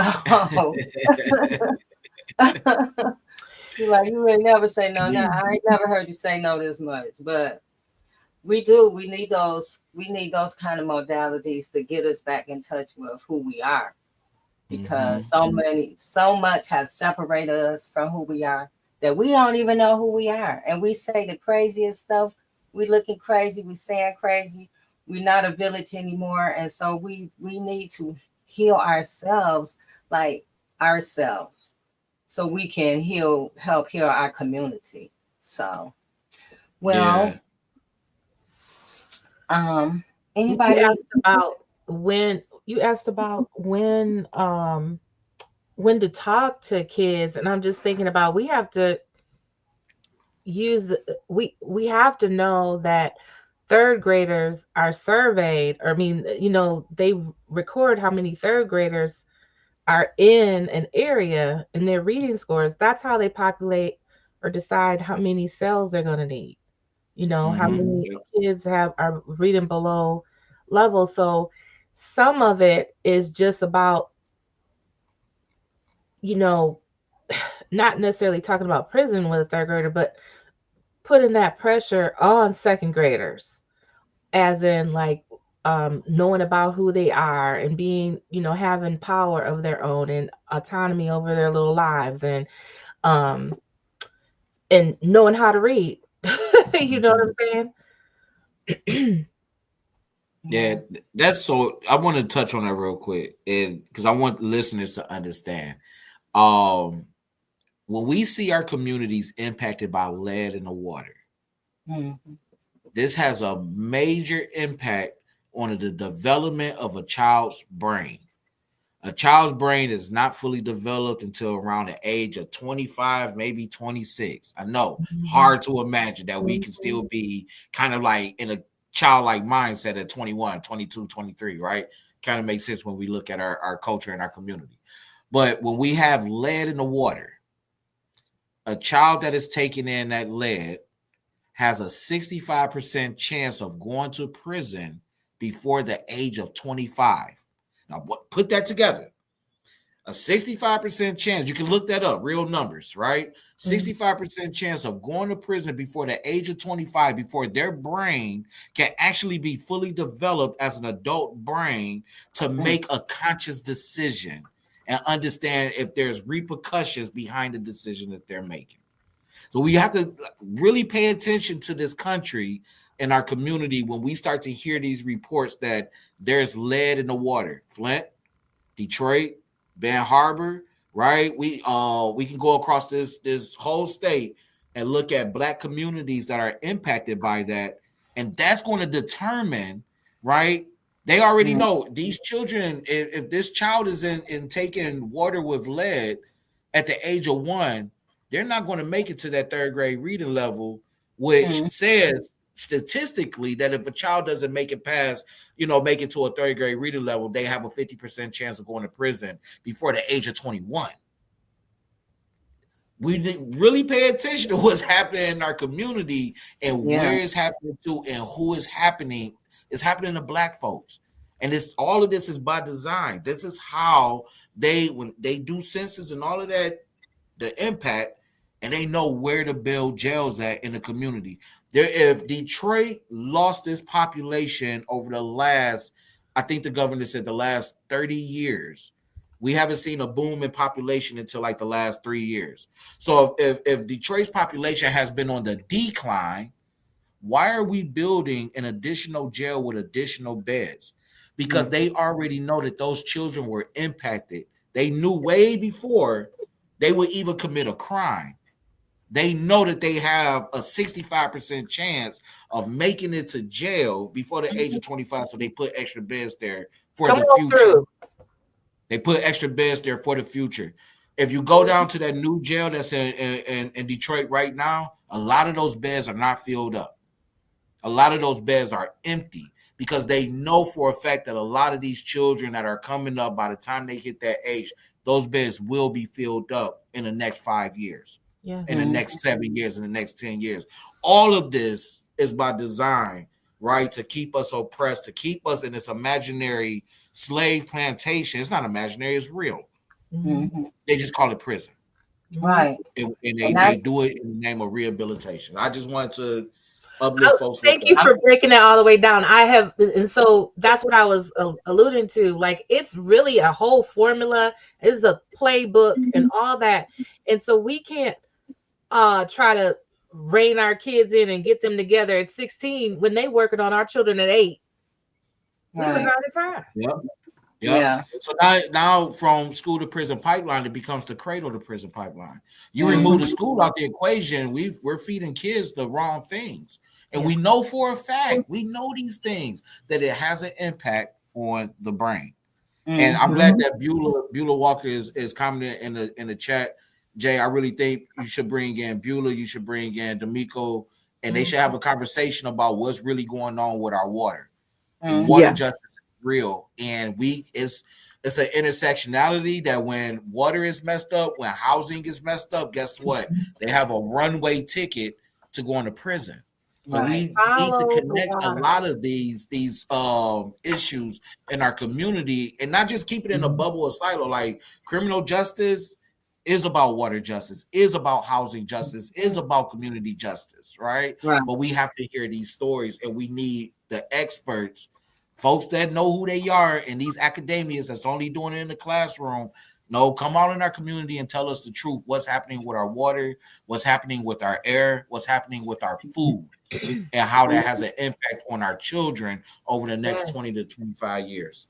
Yeah. And not only drinking it, you sitting and bathing in it and laying water. Anything that touches the skin automatically goes into the system. The body is the skin is the biggest sponge there is. And so it's just sucking it all in. So you're right. Contract with Urban Initiatives, which is part of the National Wildlife Federation. And the division head, she said once, if you want to follow injustice, follow the water. Follow the water. We're in the Great Lakes, so we should have no problem with the very least of having Great Lakes. You know what I mean? We should have some water. Right. And we pay the most for the water. I was just watching a video yesterday of this guy, white guy, who was out in Everett, Michigan, and he found this space where they're pumping in all this water. Some company is pumping in all this free water in Everett, Michigan, and so they can sell it. Meanwhile, everybody else get lead water. I had this comment up because JF said why, which is why they ran highways through our areas, because the trucks with gasoline had lead in the gas and it affected our neighborhoods. Yep. And also think about I don't know if y'all are familiar with Detroit, but they're the city airport on the east side. They used to be a very busy airport. They had Southwest Airlines, and before Northwest became Northwest, they was something else. But they had those airlines landing there. I want to say it was a hub for Southwest. And so you have these major jumbo jets that are burning this jet fuel, flying at a low altitude over one of the most impacted communities in Detroit. You know, but when you go to Western Wayne community out here in Romulus, nobody lives around that airport, right? It's surrounded by roads and highways. You actually got to take a very long road to get to part of the airport, and so that's done by design. All right, so I'm glad he put that in the chat. We look at how highways have destroyed communities in the past, Mhm. right? But also what was passed through those highways that was impacting Yeah. those communities. Mm-hmm. And if, for those who believe that Flint had been taken care of, they have not. Mm-hmm. Those children have still suffered. Bishop Bernadette Jefferson was one of the ones on the front line of that crisis, and she witnessed one of her grandchildren, because of the water, his behavior changed. He was a top student in preschool. I mean, yeah, in pre-elementary. And in no time, because of that water, his behavior, academics, everything went down.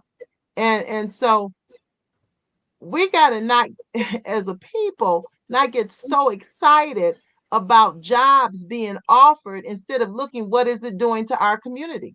Because in the same community now, they just got finished fighting for the water and for having the water repaired, which they still haven't done what they totally everything.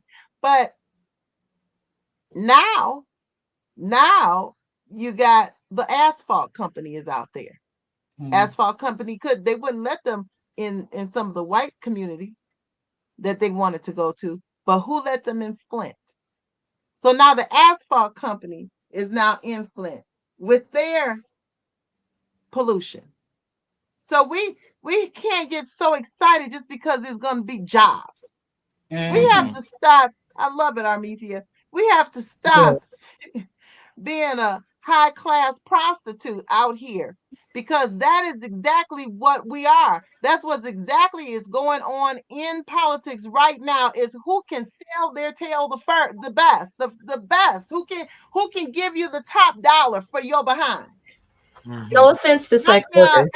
those people are getting money for themselves. And it's because people have made money their idol. They made money their idol. And I know it might be a hard thing to digest, but when it comes to money, and if money is your God, then that's what you are. Yep. That's what you are. Just put some high heels on and start stepping. Because we need to realize what is at stake here. Money cannot be more important than your child. Yeah. It can't be more important than your food and your water. We got to know what are we putting in ourselves. So when it comes to educating the community, taking our communities back, we need to be very intentional with our dollars and to make sure they go to serve us. Because if you knew who was going, I'm going to say, investing into the prisons every time you go and see a show, every time you go and you pay tickets for a basketball game. Mm-hmm. Okay, you need to see who owns what. Do some research. Oh Right. yeah, and like I said, What are you we have to investing just start into? calling them out. Right. Yep, just That's why start I calling don't even them go out. to no Piston game. Yep. No. Not when your owner owns, how much money was that? I told you, Leslie. He made like 1 point something billion. Yeah, what Billion. across the United States, but in the state of Michigan is 168 million, which is still nothing to sneeze at. Right. Um, just on the jails, just on the Yeah. jails. So no, I already been boycotting. But you know. boycott, we gotta, is I gotta get ready for bed, but is we boycott, we gotta have some strategy there too, because what I liked about today's boycott was that Al Sharpton and the crew went specifically, they had like 500 people and they went and did a Target buy-in. So and these are, because Target has like made negotiations, and they only got Black owned products, and they spent $25,000 just to show you we got it. We just not spending it on purpose. But if what our demands are, we need to make them clear. And because we can't boycott everybody at the same time, we will have nothing.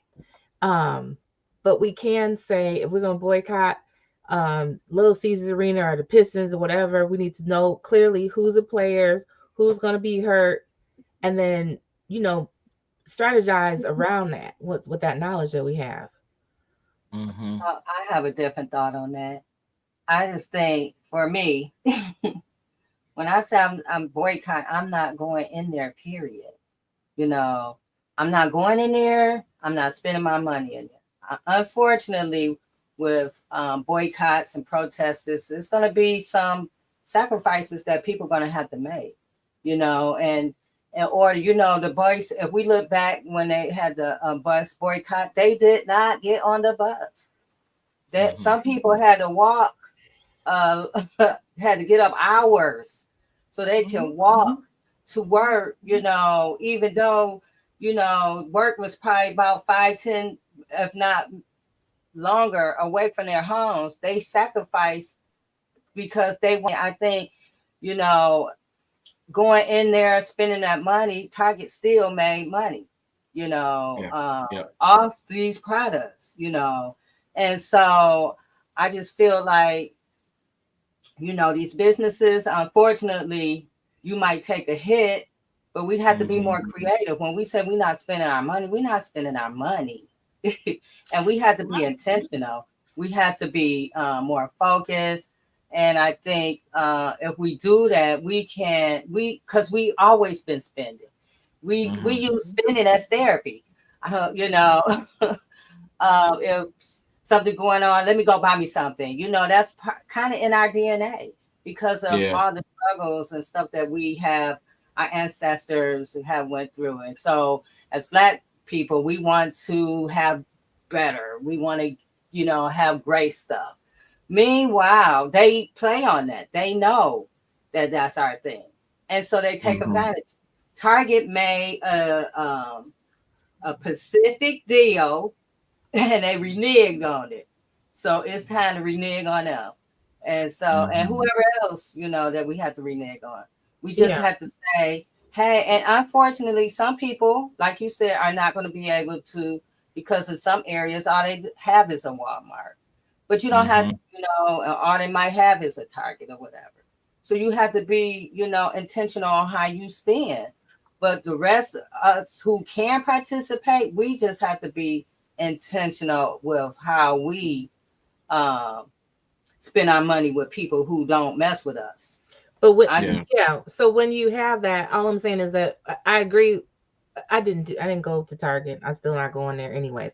But because some of the issue with Target is also about all the people that were, have been just as involved because of their unfair surveillance systems in Black neighborhoods. Like, let's not forget that.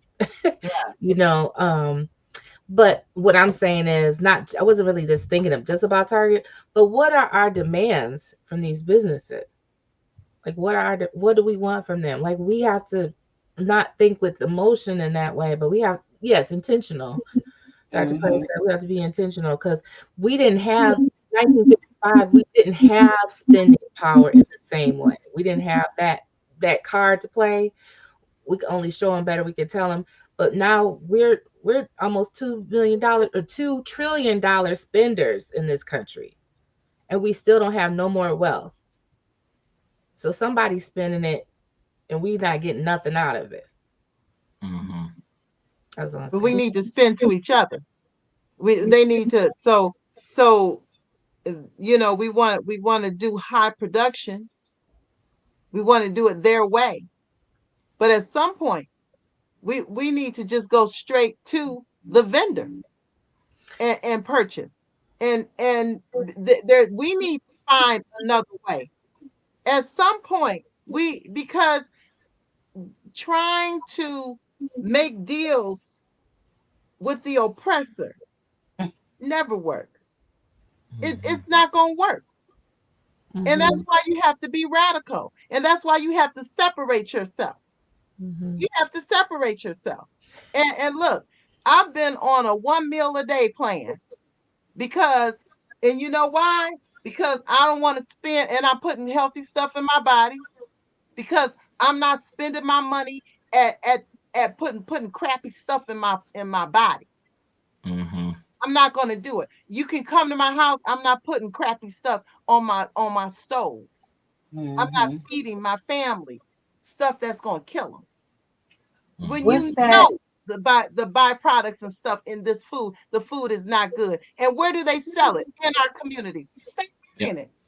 Mm-hmm. Yeah, it's gonna take reform. It's gonna take feeling uncomfortable. No, I can't just stop and go get a burger here or a burger there. And guess what? I don't want to no more. And if you are having trouble, pray Mm-hmm. your highest power to help you so that you can resist the Mm-hmm. devil and he'll flee from you. Mm-hmm. Well, Nick, I don't want to hold you up. um, Sorry, Two Nick. things I wanted to say Struck a chord. Struck a chord. before we leave is that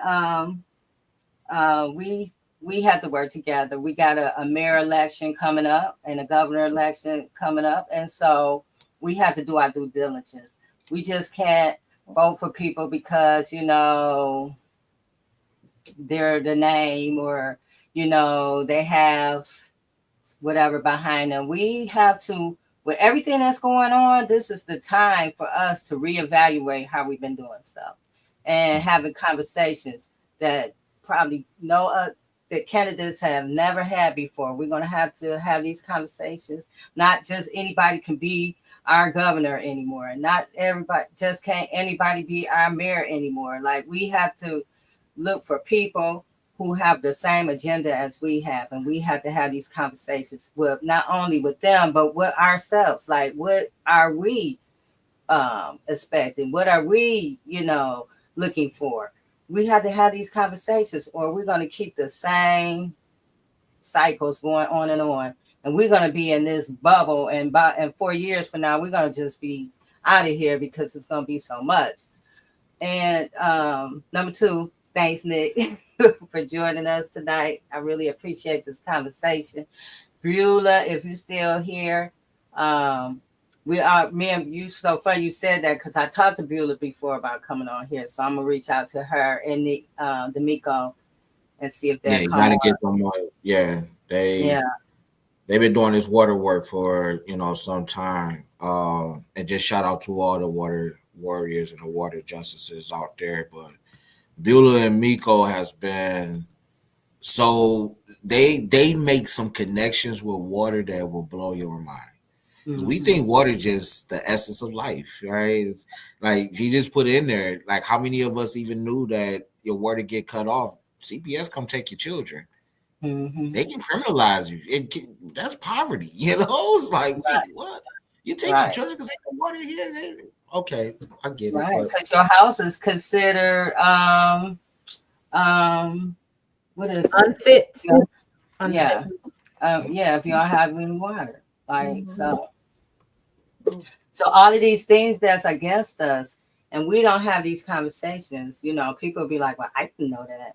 That's why these spaces is so important, and just to trigger people to have these conversations with their family members, with their friends, because this is, they don't want you to know stuff. And if you're not making 7, 8, 9 figures, they ain't kicking it with you anywhere. It don't matter what you look like. It's not for you. So, thank you, Revertia. Thank you, Leslie. Yeah, thank you. Yeah. Thank you, Larry Smith, for letting me use his song. Yeah. And if anybody doesn't have anything else to say, Nick, do you have anything you want to leave us with before we go? Yeah, no, this has been an honor and a pleasure. I'm glad that we're in a space where we're building one another. I think a few things. One, for listeners, check out Michigan Liberation, all of our campaigns and efforts that we're doing in the community. This year, I will be focusing on doing a lot of organizing spaces for Black healing, Black joy, and Black celebration.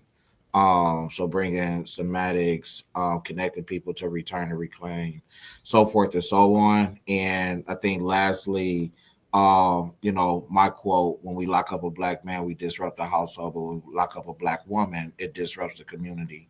And if we really take a hard look at the conditions of our community, we need to take a hard look at how we're treating a black woman. So I'll leave folks with that. Thank you.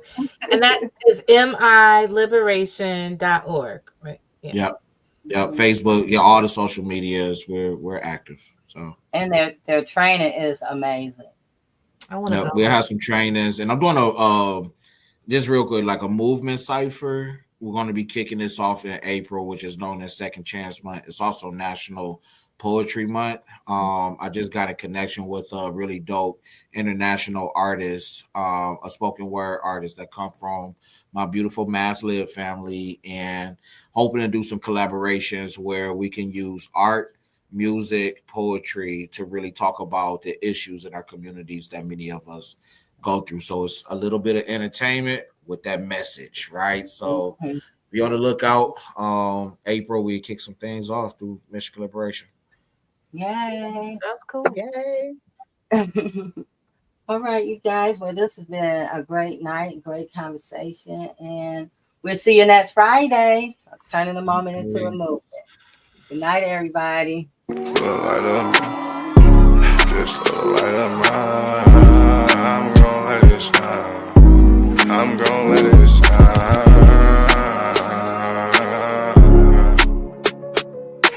Just a little light of mine. Just a little light of mine. I'm gonna let it shine.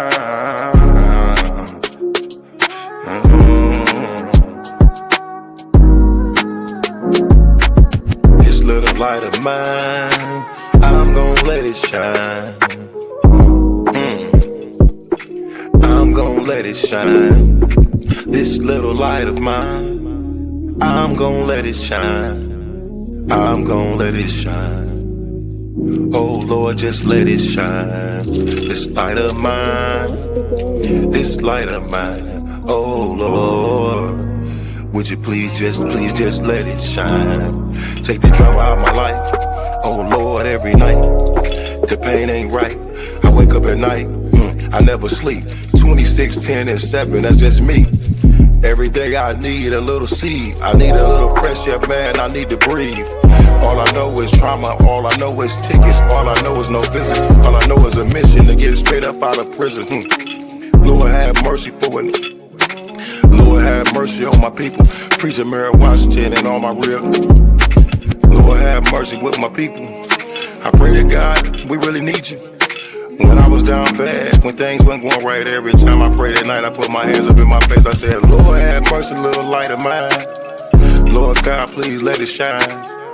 It's the drama that I live in my life. I swear to God, I was a bad guy every night. 10 toes down, salute.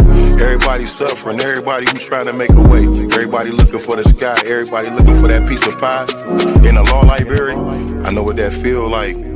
Hoping that somebody get active and involved in your situation. Man, pop your collar and pray. Cause Lord have mercy on my soul. And they make bad guy father get out soon. And the rest of those brothers who be mobbing to child each morning. Oh man, I ain't going to this afternoon. Man, I'ma miss dinner today. I got a couple of noodles. You know what that feel like? Do you know what it is? And if you a victim of a wrongful conviction, suffered and served by Ken Worthy, then I know that you know what that pain feel like. And your mama know what that pain feel like. Your father know what that pain feel like. With that light, let that little shine. Let that light shine, a little light of mine. Bad guy, Doughboy Week, all these great people in this great world of ours. 10 toes down, salute. I appreciate you, bad guy. I appreciate you, Week. I appreciate the tech. I appreciate everybody in the studio. We gonna pop off that LV. Ooh-wee. Cause that's what they be liking to see. But I hope you hear the miss and then you see me fresh. Salute.